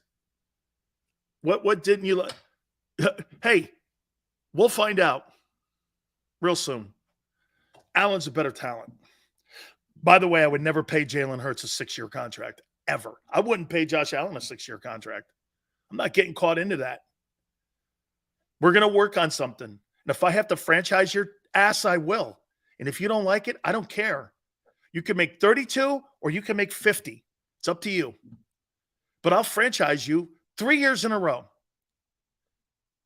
You want to make this ugly? Jalen, I will franchise tag your ass for the next 3 years until you're 28. So don't turn this into some sort of pissing match because I will. That's how I would run it. I'd go to him and say, you guys think that Hurts has the leverage. Okay. You think people are going to pay Jalen Hurts $50 million? Where's that? Who? Kansas? Baltimore? They're not going to pay him $50 million. They don't want to pay Lamar $50 million. Why would they pay Jalen? Where? Miami? Can't do that. You got a $25 million wideout, $30 million wideout down there. And shit, the other guy's going to want to get paid too. What are you going to do with Tua? Where would he go to get $50 million? Where? Name me a team. Tennessee? Tennessee's not paying that money.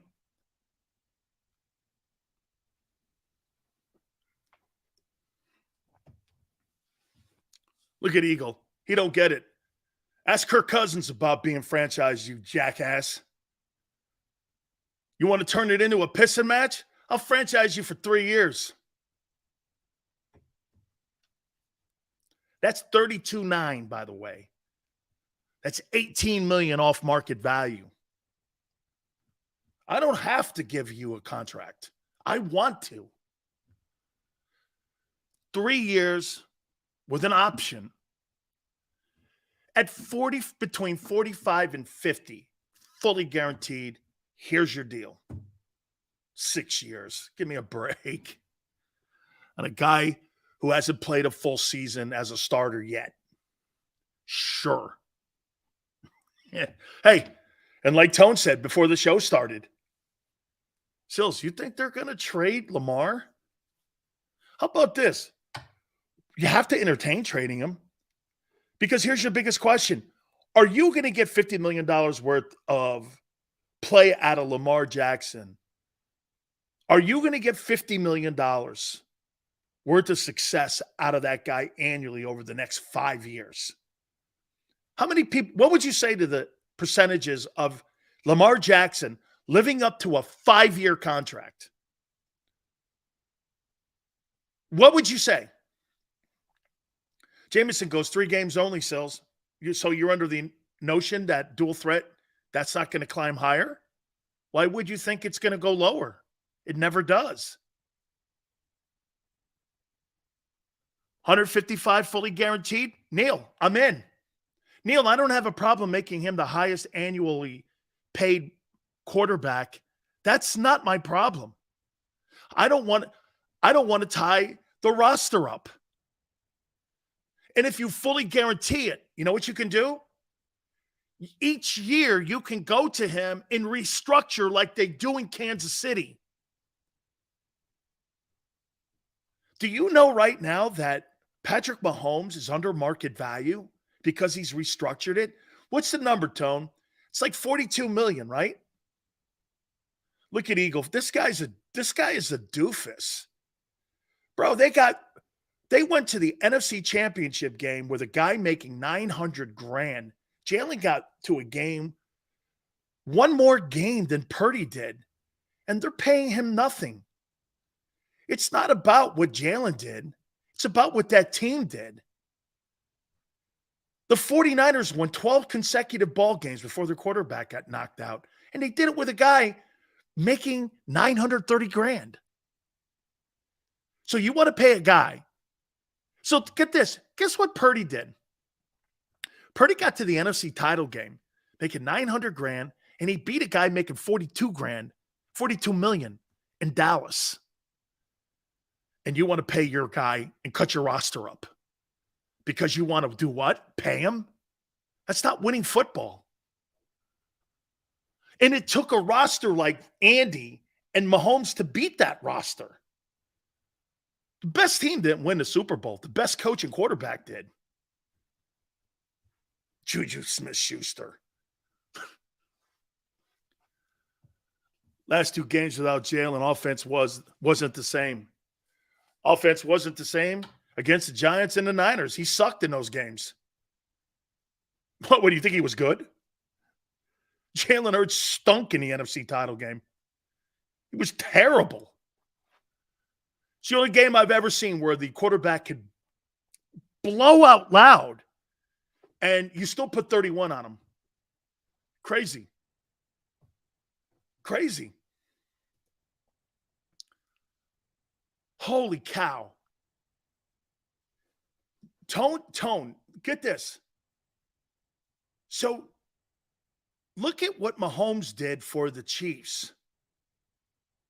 He's got a base salary of $5.5 million with the roster bonus of 34. You prorate that out.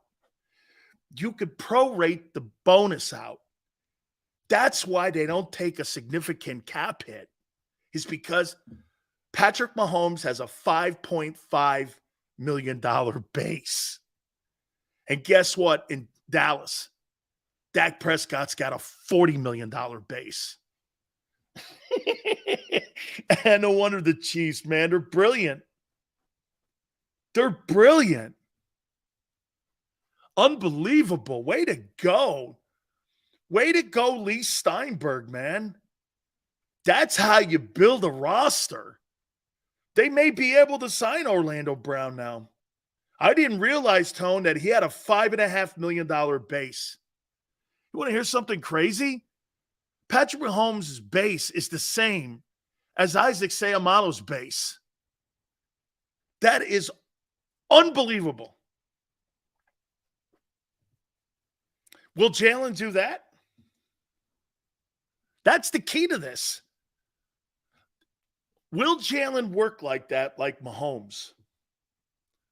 Most quarterbacks don't. I'm not saying Jalen won't. I don't know. I have no insight on that. Okay? That's the mark. See, here's Batman. Batman. That's the problem with the conversation. That's the market. So you pay Derek Carr the money? Are you happy with it if you're the Raiders? Are you happy paying Kirk Cousins $35 million? Are you happy paying who else? Kyler Murray, $46 million? Are you happy paying Dak $45 million? Because it's the market? How does that make sense? Because it's the market? So you overpay because it's the market? That's why the 49ers, and again, you guys keep missing the point here.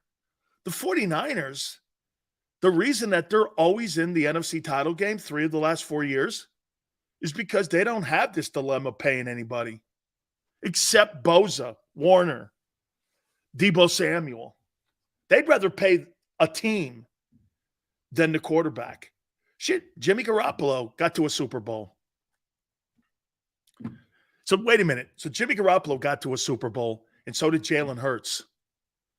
And Jimmy's been actually to 2 NFC title games. Are you saying that Jimmy's better? No, he's financially more responsible. He's only making $25 million. Yeah. You got to look at the money too. It's not just about, well, who's better? So you have a $50 million quarterback and a $2 offensive line and no receivers. What's the point? What's the point? That's what I've been trying to tell you guys. There's got to be a happy medium here and a balance here to bring that team back. I showed you this before. I said Jimmy G was more accomplished than Jalen Hurts. Jalen Hurts having a better – Jalen Hurts has had a better season. How do you know he's not a one-year wonder? How do you know Jalen Hurts is not a one-year wonder? Like Wentz.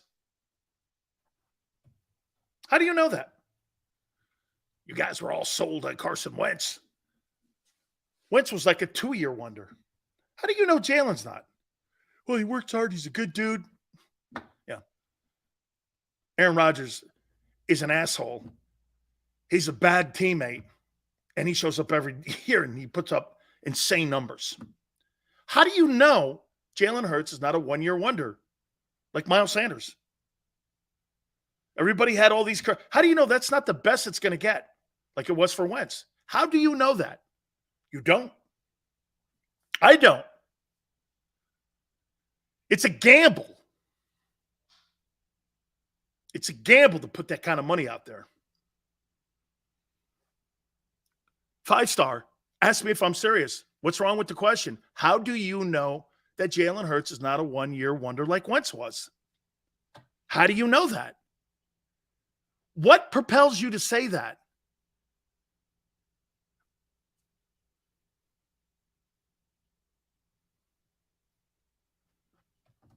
How do you know?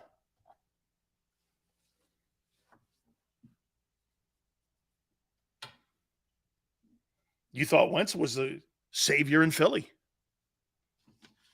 No, he wasn't.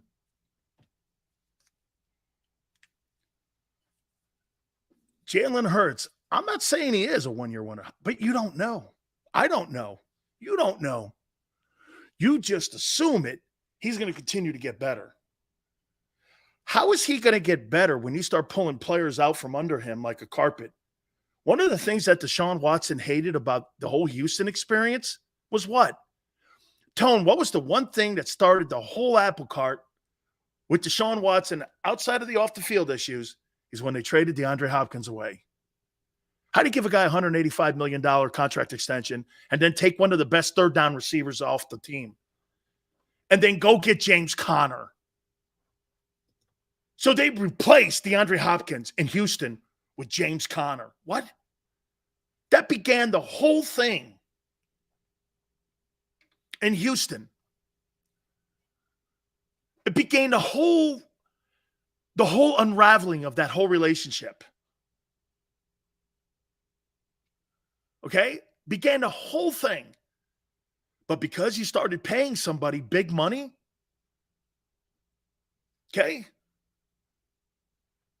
Remember something about the Deshaun Watson deal. The reason they can keep Amari Cooper at $20 million is why. Check his base out and what he has in roster bonuses. It's almost the same structure. That's why they can manipulate it, because it's fully guaranteed. I will make a prediction to you about Patrick Mahomes' contract. I guarantee you by the time everything is said and done, Patrick Mahomes' last 2 years of his contract, I guarantee you everything will be 100% guaranteed, because they'll have no more room. And everything will be guaranteed because he's back-ending it. Every time he restructures, it back-ends. Gets back-ended. More guarantees, more roster bonuses. All of that's money that's already then allocated and put it into an annuity form.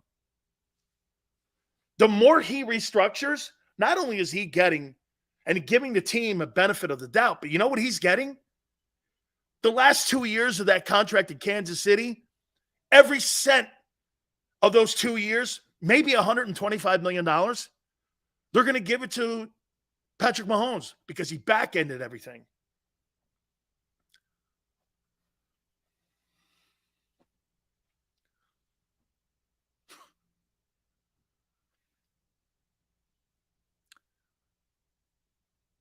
Watson's time in Houston had a happy ending. Sure did. Got a $42 million contract. That's as happy as I could think.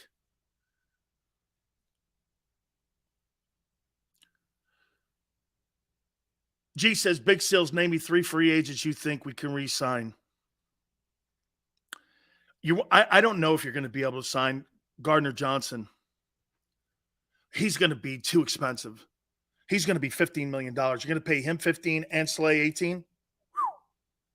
And the problem I have once again with Slay, man, I have a problem giving him a restructured deal. I don't want to give him any more guarantees, but he's got a $26 million cap hit.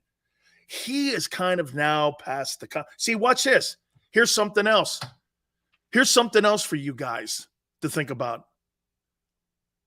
Okay? Here's something else you got to think about with Slay. He ain't worth his contract anymore. The cap hit alone.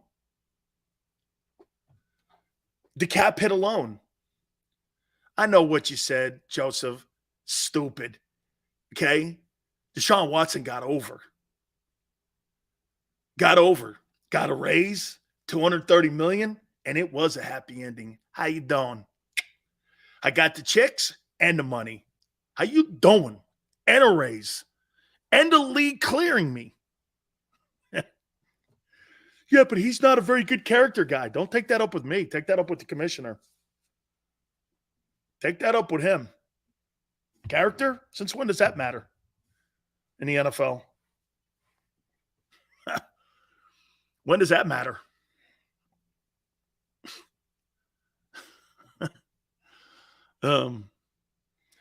Darius Slay is not worth his contract.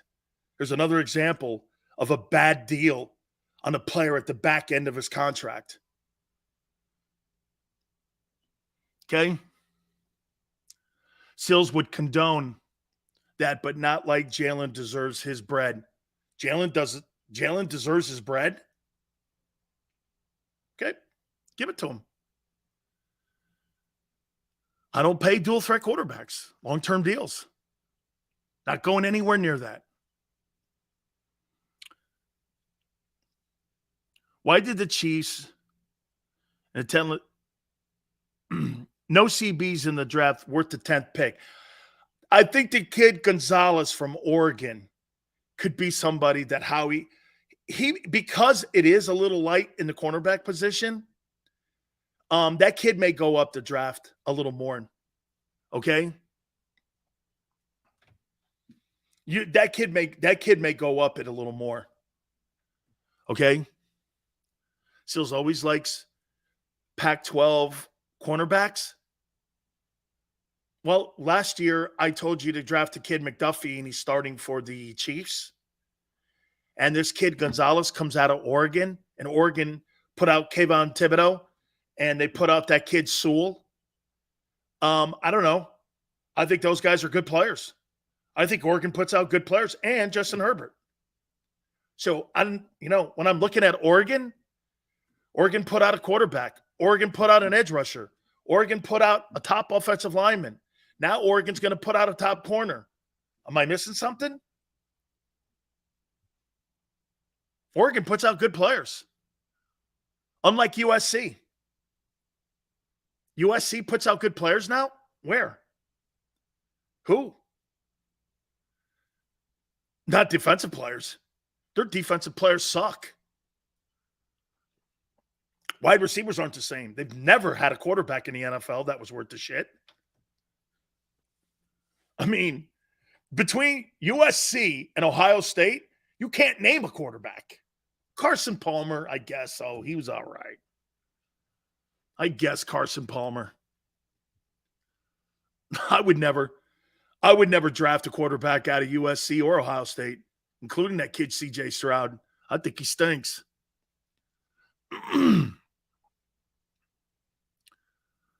LeGarrette Blount from Oregon, unrestricted. I mean, he was an undrafted free agent because of that punch in the face that he threw at that kid at Boise State. I think that was during a regular season game. I forget, maybe at the beginning of the year, and he got thrown off the team. I think he played for Chip, didn't he? Matt Leinart. Yeah, he was great. He is a great player. Caleb Williams. We'll see. We'll see. That's because Lincoln Riley puts out great quarterbacks. Wait.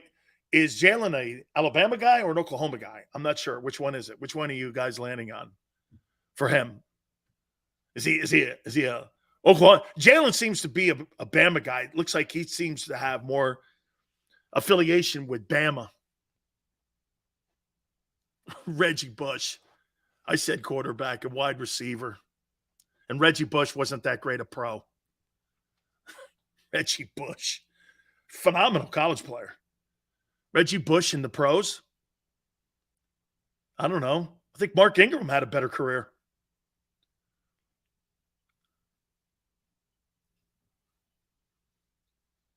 Mark Ingram, 1,000-yard rusher, won a Super Bowl too.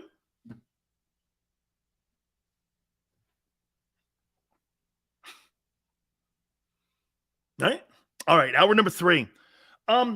Most improved players in the NFC East. I want to reset and a little bit more on our conversation again. Do you put the coaching staff together before you talk with Jalen? Hit the like button. Hour number 3. Keep it here on the National Football Show. When it comes to the fight against insurance companies, large corporations, and the healthcare industry, injured victims are always the underdog.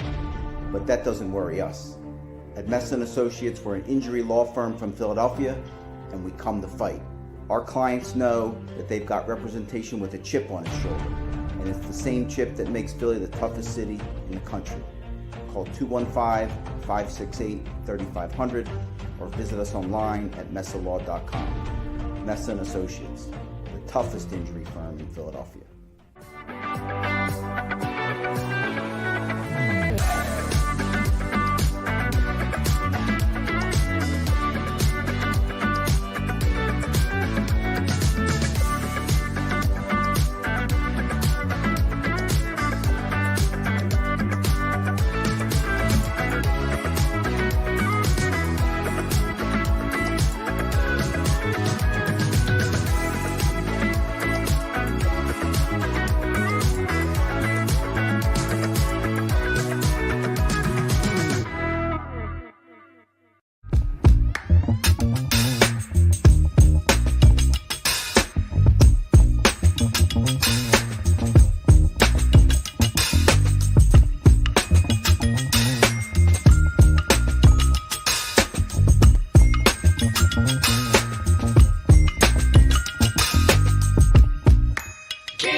Hi everybody, my name's Jason Lombardi. I'm an inspector at DryTech.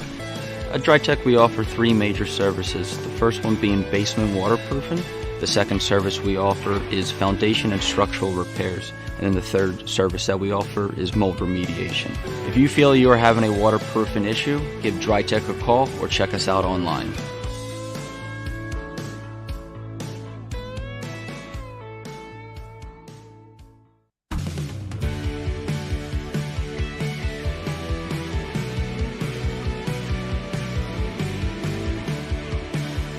My name is Fran Salerno, and I'm a managing director here at Del Valle Insurance Group. Been in the business for over 36 years, saving people money on their insurance needs. Give us a call. Let us help you custom design an insurance plan that meets both your needs and budget.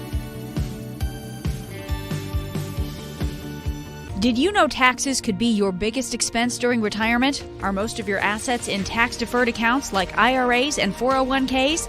Taxes are historically low today, but we're facing significant headwinds in the future. Do you have a plan?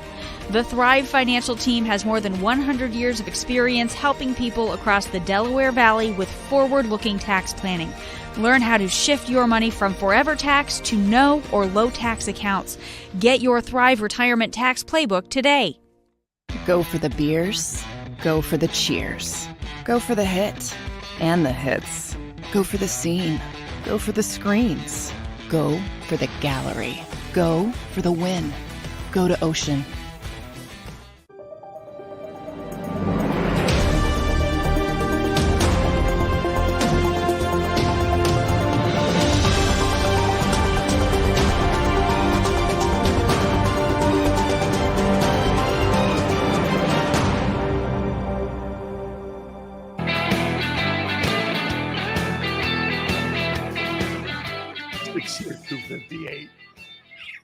Big Sills Hour number 3. Appreciate you guys coming aboard.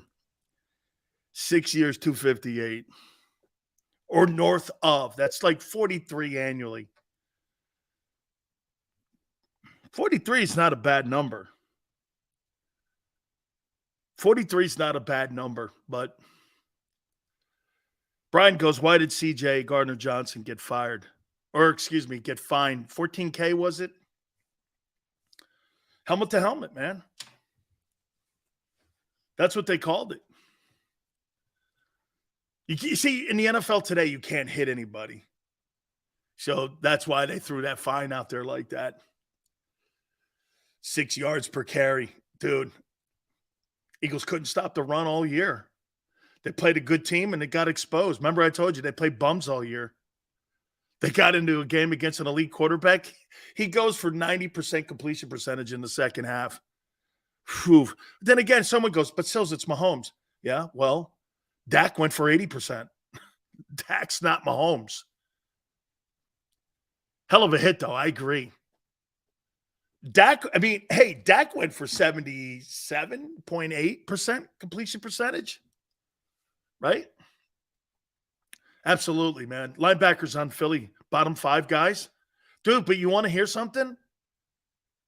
TJ's going to get big money, man. He's good. Dude, he could make $8 million a year. He may get that. He may get that. I just think he's not a very good cover linebacker. I just don't think so. Jake West goes, they didn't call helmet to helmet. Yeah, but Park Avenue makes that ruling too. Okay? Carr was like 80% the year previous, I know. But that, of course, Jonathan Gannon, what did he say last year? I didn't have the talent. Well, what was your excuse in the Super Bowl, you think?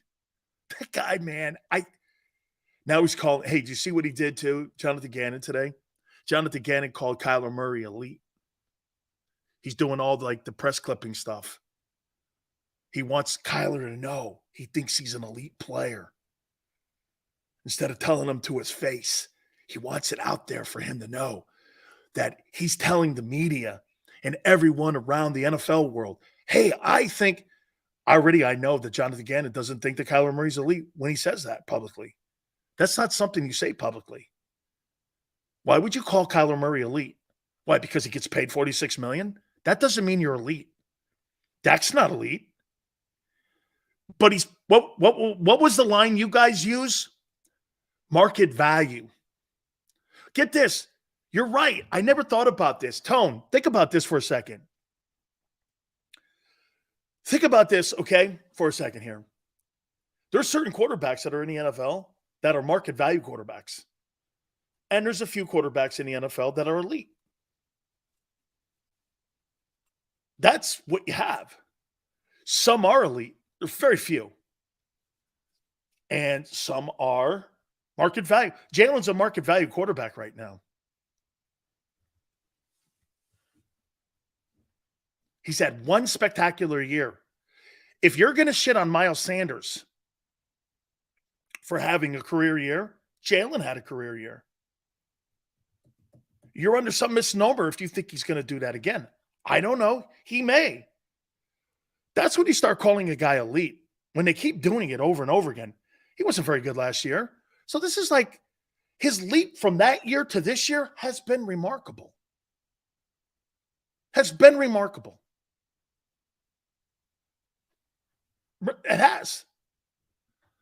He's proven a lot of things. Like, watch this. Let me give you my absolute honest assessment of Jalen Hurts. His improvement from the first year starting to the second year starting has more signs of improvement from the first year of Lamar starting and Josh Allen starting. And his understanding of the offense. You want to hear this? I think Jalen Hurts understands his offense better than Patrick Mahomes understands Andy Reid's offense. What does Mahomes say all the time? I'm still learning to read defenses. Every year it's a classroom with Andy. I'm getting better and better every year. I think he is. He's such a naturally gifted talent. Like Michael Vick was. Remember what Vick said? Vick goes, man, I didn't know shit about quarterbacking until I got to Philadelphia with Andy Reid. Remember he said that? Those were out of his lips, not me. Michael Vick went like this, man, I didn't know what it was like to prepare. I wish I had done this in Atlanta. Okay? Progression goes always, Hurts is number 2. Yeah, Geno Smith is number 4. Is he elite? Geno Smith finished 4th in the MVP voting. Is he elite? Geno Smith went to the Pro Bowl too. Is he elite? Is Geno Smith elite?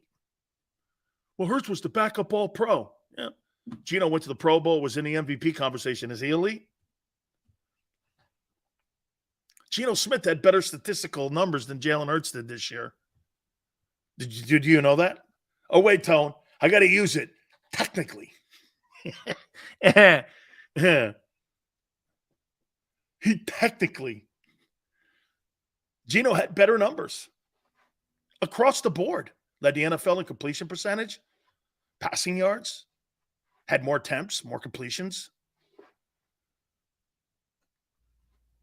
I think the quarterback rating was almost the same. Duck goes, hey, Sills, Geno had a pretty good year, dude. He had better numbers than even Brady, I think. He had some really great numbers this year.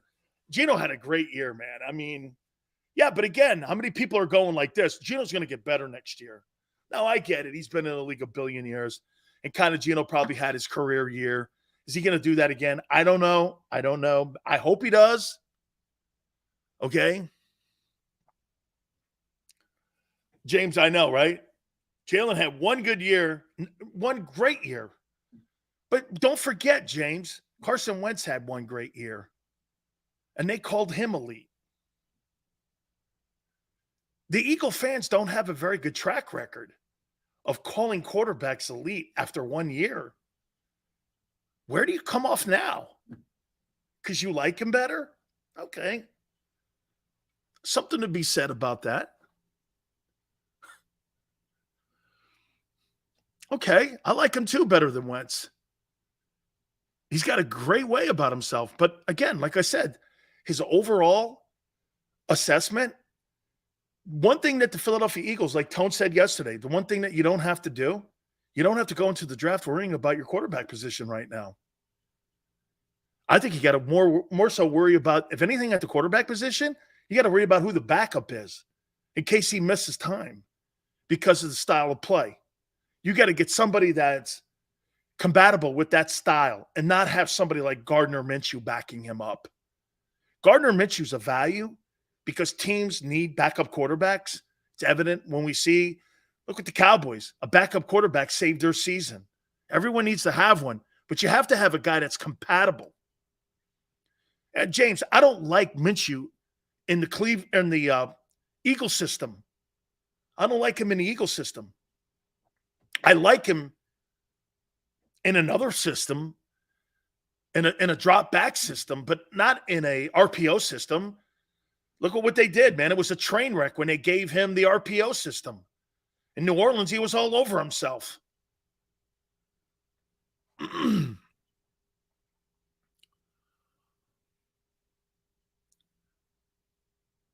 The term elite is overrated.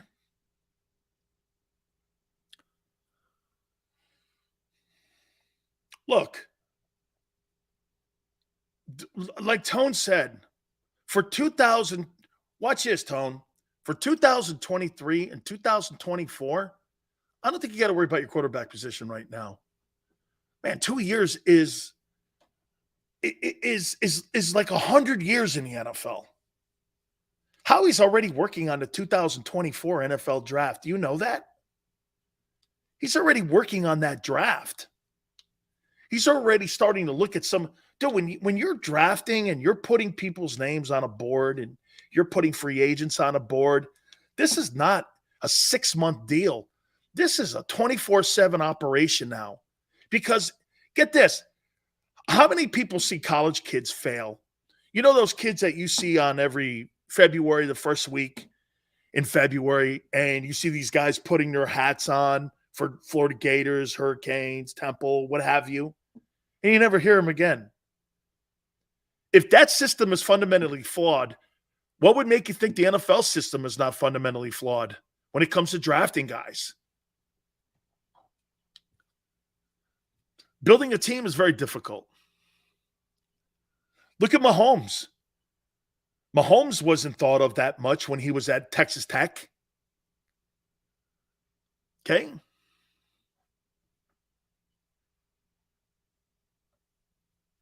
Mahomes, Burrow, Allen. Little one says, Mahomes, Burrow, Allen. Mahomes, Burrow, Allen. I can't wait to see Deshaun Watson this year and what he does. With a full camp, off-season, get himself back in. I think the Browns are going to be a good football team too. I think they got a lot of talent in Cleveland. I think Cleveland's going to win a lot of ball. I'll tell you this. If they land Derek Carr with the Jets, remember I said this, Tone, I think the Browns and the Jets are going to be two of the surprise teams in the NFL and the upcoming 2023 season. I think Browns and Jets. If I had to say some teams that I think have like turnaround years, I could see Browns, Jets, Saints, Broncos,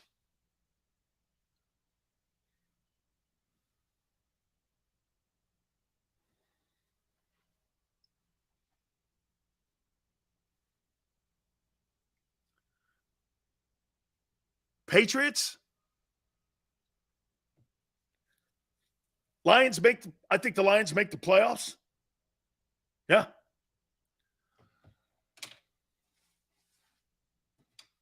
The Jets are interviewing Derek Carr on Saturday.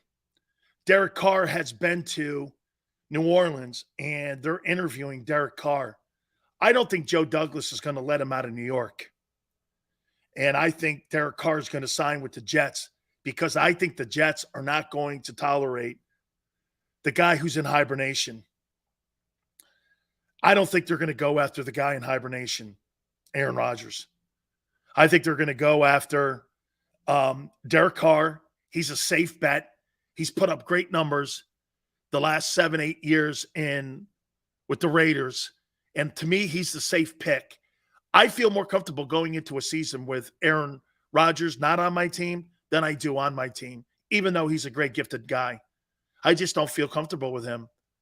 I don't trust him. I trust Derek Carr. Okay? I trust Derek Carr, and I think he could turn the Jets around. And guess what that does for the Eagles?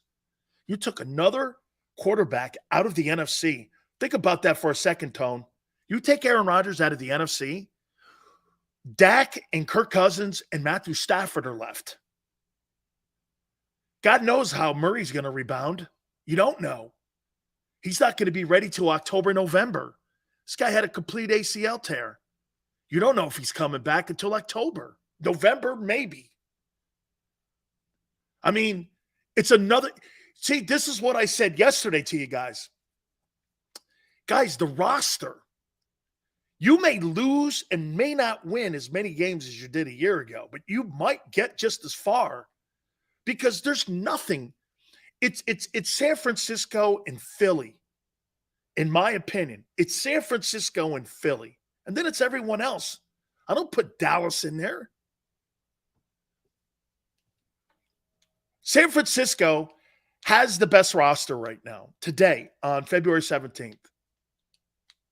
They have the best roster because they don't have any pending free agents like the Eagles do.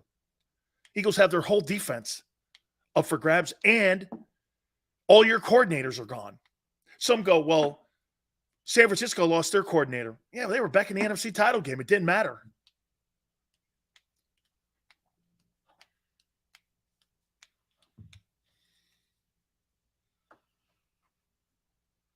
So, I mean, look, it's San Francisco. It's San Francisco and the Eagles. And the reason the Eagles are probably, if you put them in a game with those two, probably would depend on where the game's being played. Okay, but the 49ers are stronger right now. And we'll see what the Eagles do in free agency because the 49ers don't have to worry about free agency. You do. Dibben, I cannot trust the Vikings. I do not trust the Vikings. Okay? I do not trust the Vikings. Okay? 49. Look at Mars goes. DeMarco's gone, buddy. Did it matter when they lost the head coach of the 49ers or the Jets? Did it matter? No. They went right back to the NFC title game, won 12 straight games going into that game. Didn't matter. You see, the 49ers over the last 4 years have been the best team in the NFL. Or excuse me, the best team in the NFC. And the Bucs too. Well, Brady beat of the 3 years, probably the Bucs and then the Niners, because the Bucs got a Super Bowl. Okay, the Rams shit the bed this year. The 49ers have been to the NFC title game 3 of the last 4 years, though, and to a Super Bowl. I mean, Sully goes like this, I don't trust San Francisco to stay healthy. Well, they were healthy enough to win 12 straight and get into the NFC title game. What do you mean you don't trust them to get healthy? Do you understand when Christian McCaffrey was on that team? You know, if you don't count the Denver game, where he had the playbook for 2 hours, they were 12-0 with him.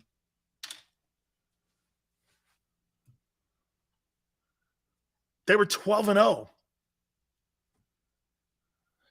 If you had a score and prediction who wins, Sills, 49ers or Eagles, today, it's not fair because you don't have a roster. I couldn't give you a score because I don't know what you're going to have back. Nakobe Dean playing linebacker instead of Kaiser White, are you sold on that? What makes you sold on that? Why would you take Kaiser White out for Nakobe Dean? Now, if you tell me, Sills, it's over money, I get that conversation. But if you're telling me you think Nakobe Dean is a better player than Kaiser White, what makes you say that? He was no impact at all in the special teams this year. He stunk. He's going to be better on the starting 11 on defense than he was in special teams? What makes you say that? Where do you find that, where you put that out there? Is that a guess? Are you hoping? You have no context for that.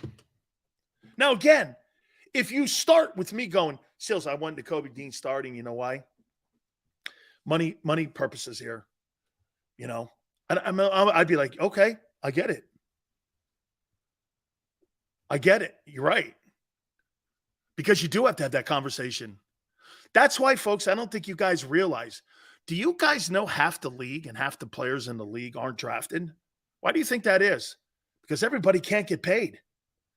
Do you know half of the NFL, half of the league is undrafted football players? Why is that? Salary cap. Salary cap. It's not an Eagle thing. Hey, wait a minute. The Philly Scrum, okay, the Philly Scrum, I'm thinking is an Eagle thing. Yeah, that's an Eagle thing. The Philly Scrum being outlawed, that's a Philly thing. I completely agree with you guys. But them ripping your team apart, it's the league and it's what they want to do. Okay?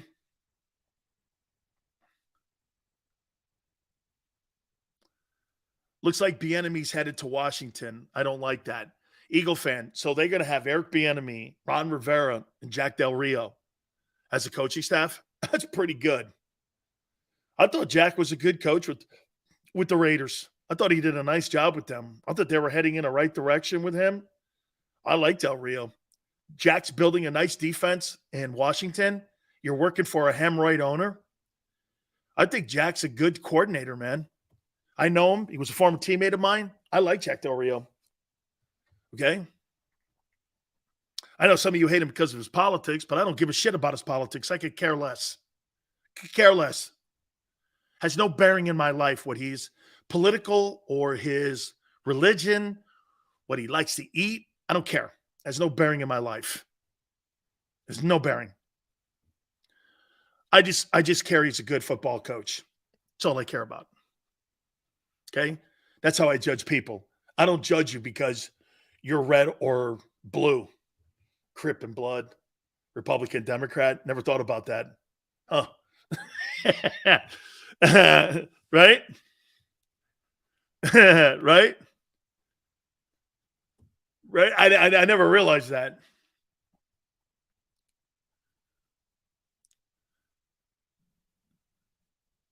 The Real's a real, he's a good coordinator. He is. Here's some of the players, by the way. Here's some of the players, according to Pro Football Focus, that got better. And I kind of buried the lead a little bit with you. The player who had the best impact for the Philadelphia Eagles, according to Pro Football Focus, not named Jalen Hurts, no quarterbacks, was Milton Williams. Second season.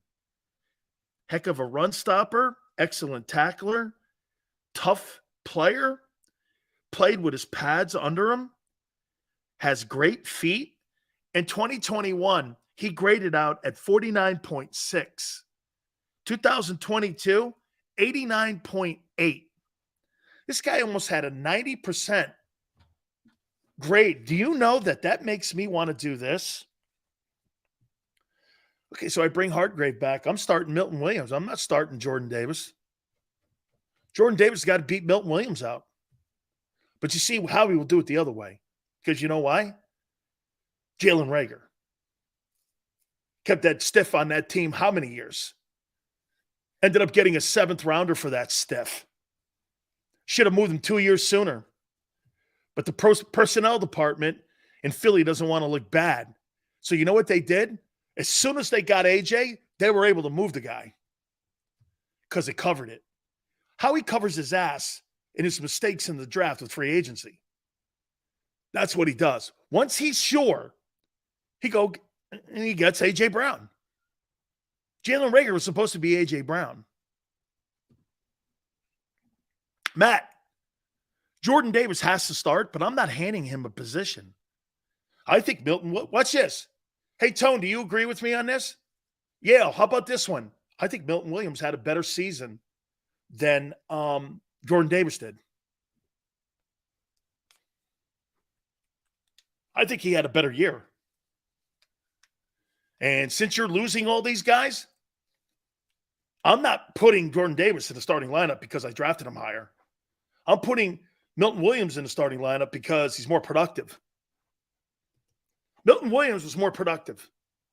Look it up. He was more productive. Okay? So you have Hargrave and Williams. And get this. And you're hoping and praying Jordan Davis beats him out.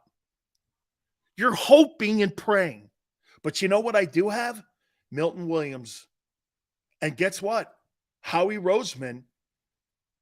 Hey, I think Howie does a better job at drafting guys in the latter rounds than in the first round.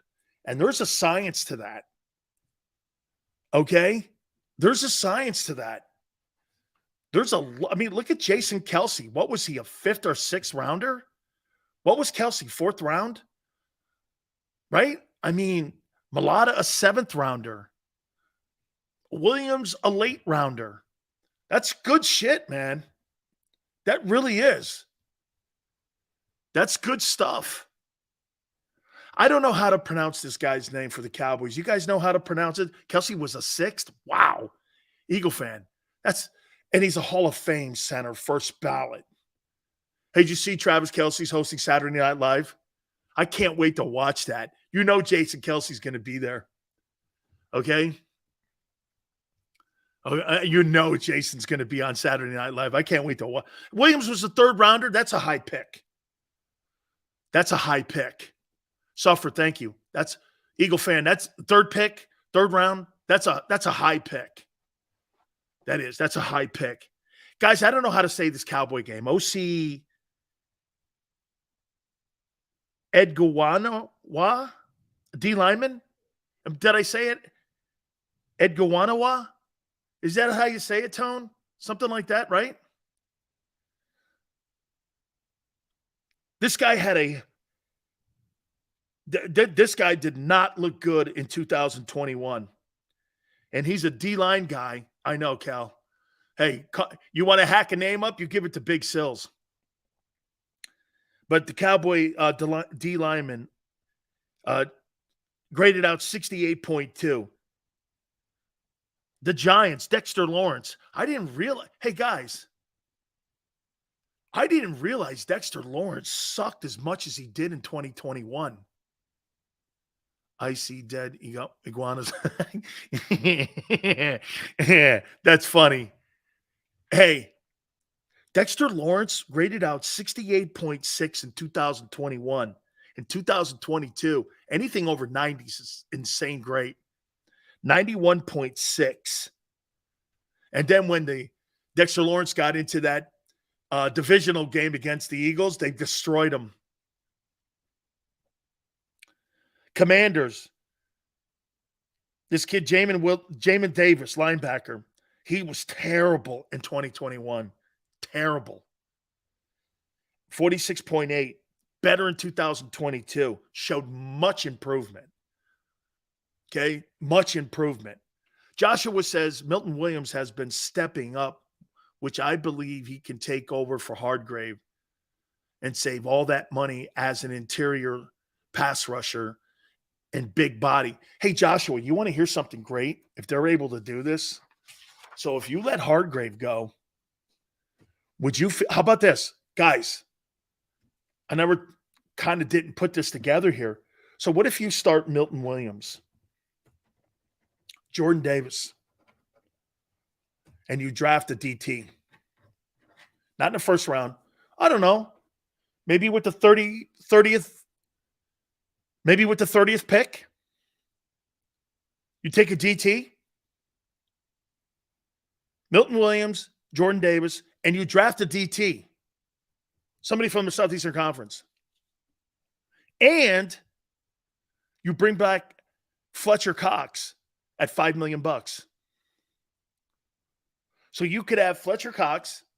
He's not going to 14-4 is not cutting it. Okay? But you come back and you go, Fletcher, here's $5 million. We'll give you $3 million in incentives so you can make $8 million. You're an aging player. You're 32. You want to run it back? We love you in Philly. We want you back. But we're trying to make all this work with Jalen. So you bring him back at 5 with incentives.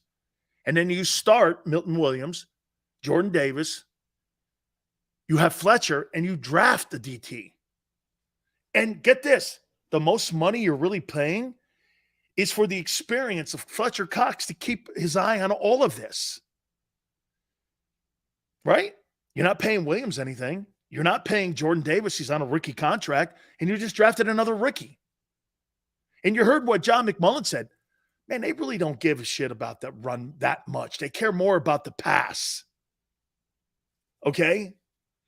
Hey, Cal goes, Fletcher was getting stood up. Jordan Davis was getting destroyed in the Super Bowl. He was getting destroyed. He got blown off the football. Okay? He got blown off the football. Hey, Brian, I get it. Probably going to move on from Fletcher. You're probably going to move on from him. I agree.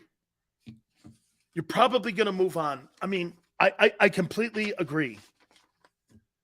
You're probably going to move on.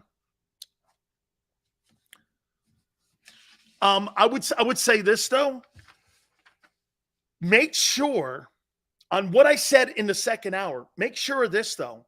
If you're going to move on from veteran guys, make sure if this whole new group of guys coming in, okay? Because I got to tell you guys, hey, you're going to probably think that I'm hating on this. How many guys do you think they end up bringing back? Gardner Johnson's gone. You're not going to be able to afford him. Stop thinking about it. Howie's not going to pay $15, $16 million for him. He's not. He's going to command that. Co-leader in interceptions. He's 25 years old. Come on, man. Gardner Johnson is going to get one of the richest contracts in free agency this coming offseason. Hardgrave. Boy, I got to tell you, $15, $16 million? You really think they're going to pay $15, $16 million for a guy who's not great against the run? Okay? For a guy who's not great against the run. Look at Rowe. He goes, yes, he will. So Rowe is one of those guys that thinks that you're going to pay Slay $18 million and you're going to pay Gardner Johnson $18 million. And then you're going to pay the quarterback $50. Then you're going to pay the receiver $25. You pay your two tackles $20. That ain't happening. It's not reality. Try staying in the real world here, guy. You ain't keeping Hardgrave. Bradbury had a great year. He's already told you he's not taking a hometown discount. So you're going to lose Chauncey Gardner. And by the way, let's not forget something. These brand new coaches, what's to stop Jonathan Gannon? Well, Des, let me ask you this. What's stopping Jonathan Gannon from offering Gardner Johnson a 3-year, $18 per million a year deal? What's stopping him?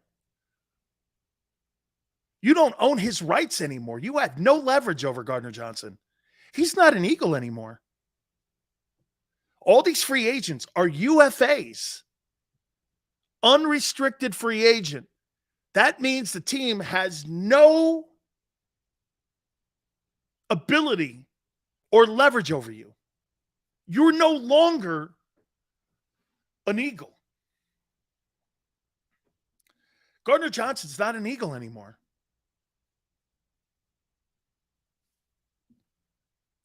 Sayamalo's not. He's at a UFA too. All these guys are UFAs.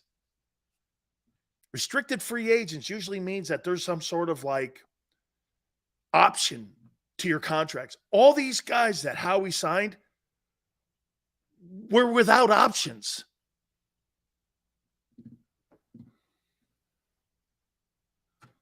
What's his name goes, Gannon's system's flawed. Des says. Gardner Johnson was a co-leader in the NFL in interceptions. Wasn't flawed for him. He led the NFL in interceptions in that system. How's that flawed? Chris goes, our leverage is winning. That's not leverage for a player. Which is, I want to come back to win and take less money. Yeah, okay. Hey, yeah, okay. That works in high school. This is pro football. Nobody cares about that shit. They care about getting paid. They gave you the hometown discount last year. All these first-year guys or these one-year contract guys, they gave you the discount last year. They're not doing it 2 years in a row, or in some cases 3 years in a row.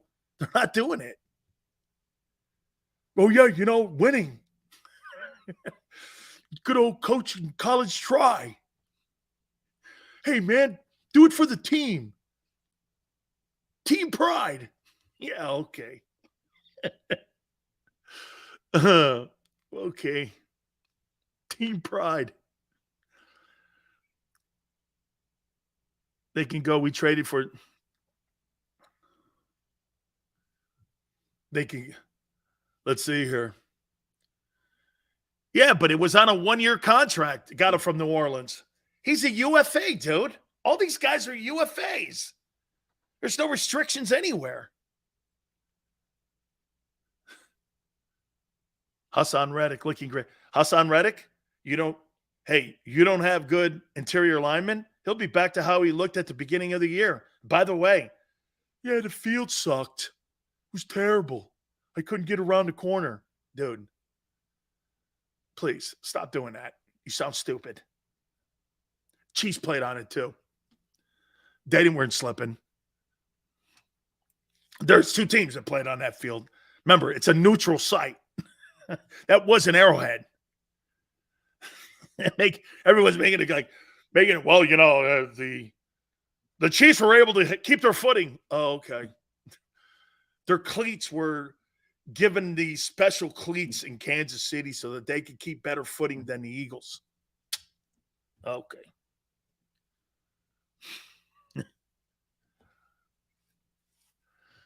Can the Jordan Davis turn into an alpha dog? Brian, I hope so, man. Yeah, hey, Sully, he was sliding. I'm kind of kidding. He was. He had poor footing. I know it was. A lot of people think the NFL is like replacements when the reality is more like Jerry Maguire, show me the money. You know what, though, Tone? You're right. Okay, but remember something. Those guys all played on undervalued market deals last year. Bradbury played on an under market deal. CJ played on an under market deal.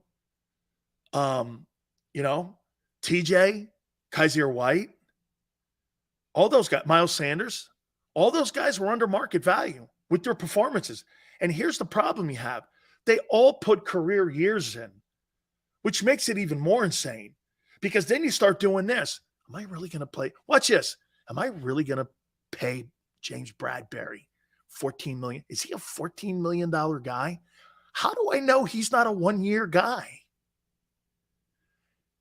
You know what I mean? Like Miles Sanders. You think Miles Sanders has a big market? Man, I don't. At the price he wants. It's like a $10 million tag. Man, I mean, do you see Miles Sanders making over $7 million? Man, I don't. The guys you're going to have to worry about are Gardner Johnson and Sayamalo. Now, because you have the best offensive line coach on the planet, you move over Juergens or you draft, hey, at the 30th pick, you could draft either a DT or another offensive lineman down there. And you put another offensive line and you let Jason Kelsey and Jeff Stoutland look at a guy. They've been very good. The one thing that the Eagles have been exceptional at is developing O-linemen. It's insane.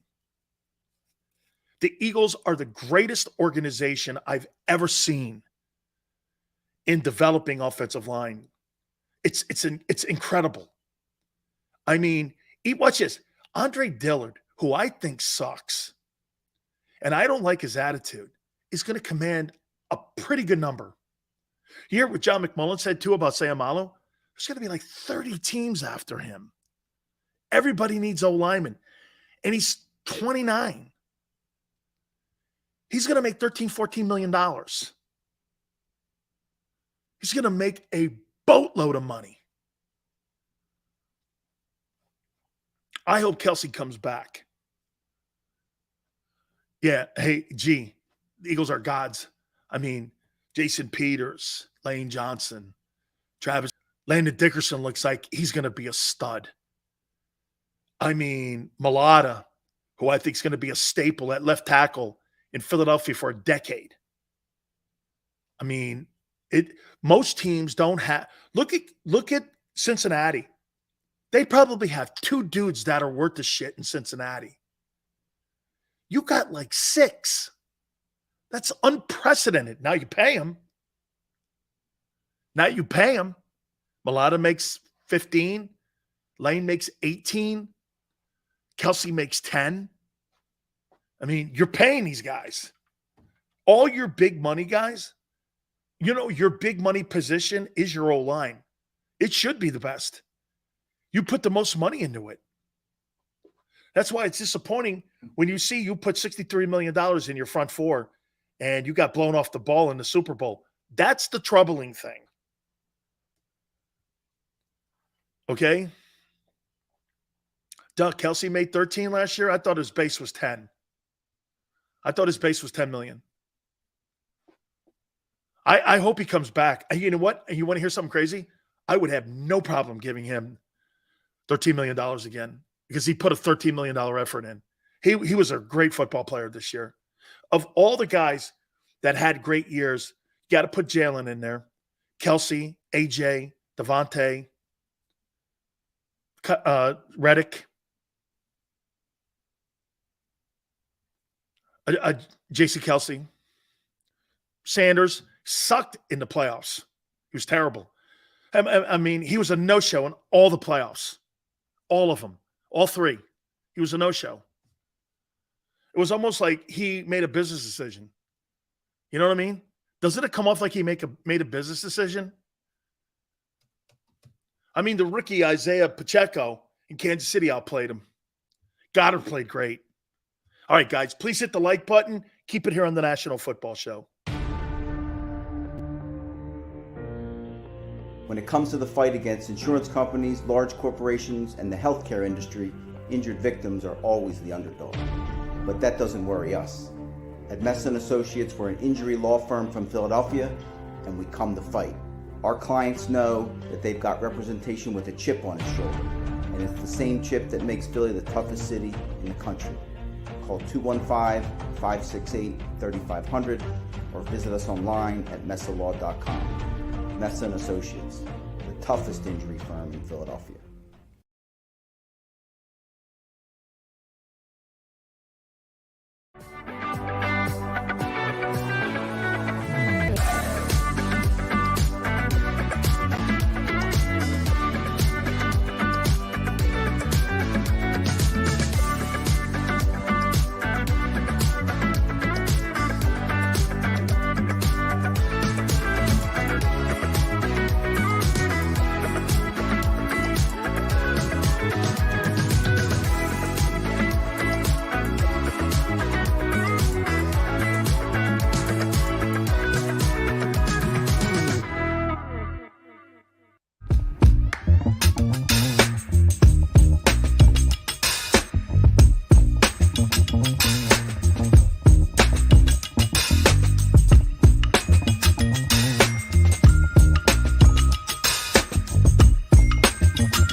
Hi everybody, my name's Jason Lombardi. I'm an inspector at DryTech.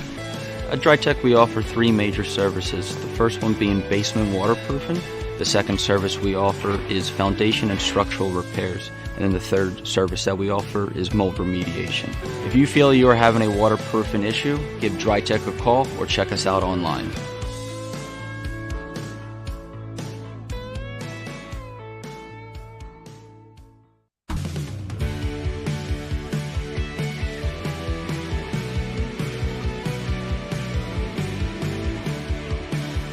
My name is Fran Salerno, and I'm a managing director here at Del Valle Insurance Group. Been in the business for over 36 years, saving people money on their insurance needs. Give us a call. Let us help you custom design an insurance plan that meets both your needs and budget. Did you know taxes could be your biggest expense during retirement? Are most of your assets in tax-deferred accounts like IRAs and 401ks? Taxes are historically low today, but we're facing significant headwinds in the future. Do you have a plan? The Thrive Financial team has more than 100 years of experience helping people across the Delaware Valley with forward-looking tax planning. Learn how to shift your money from forever tax to no or low tax accounts. Get your Thrive Retirement Tax Playbook today. Go for the beers, go for the cheers, go for the hit and the hits, go for the scene, go for the screens, go for the gallery, go for the win, go to Ocean.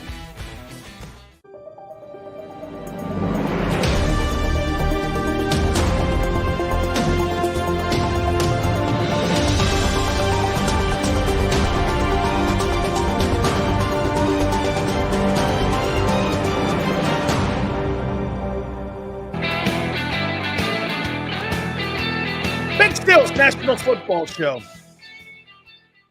Of the two coordinators, who do you think has the better chance of success? Jonathan Gannon or Shane Steichen?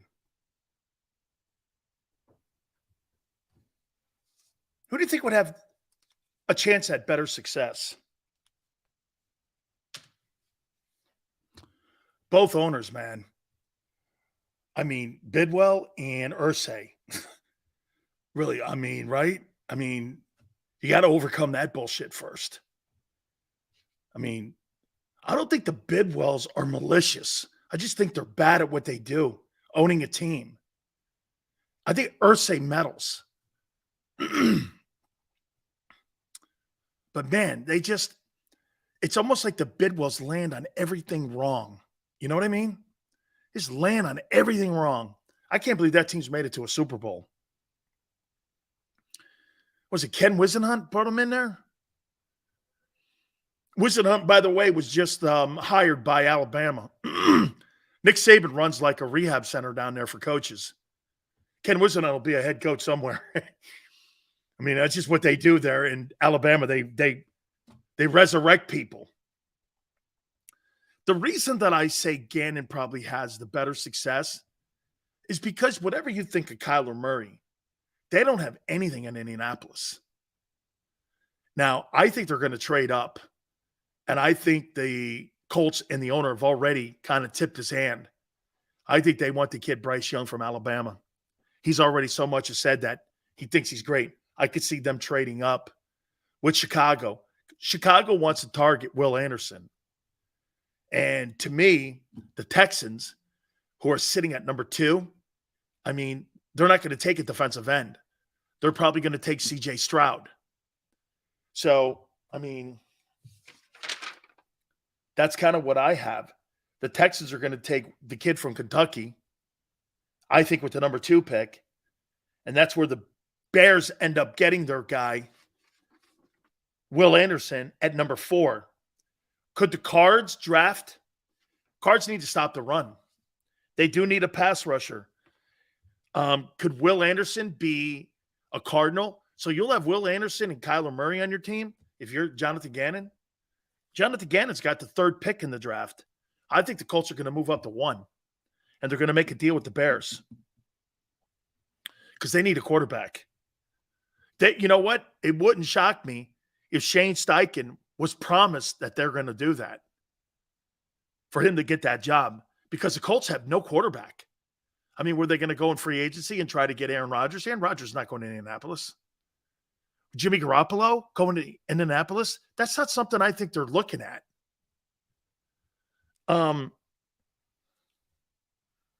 So, I mean, I think Gannon's got the quarterback at least. You know what I mean? Gannon's got the quarterback.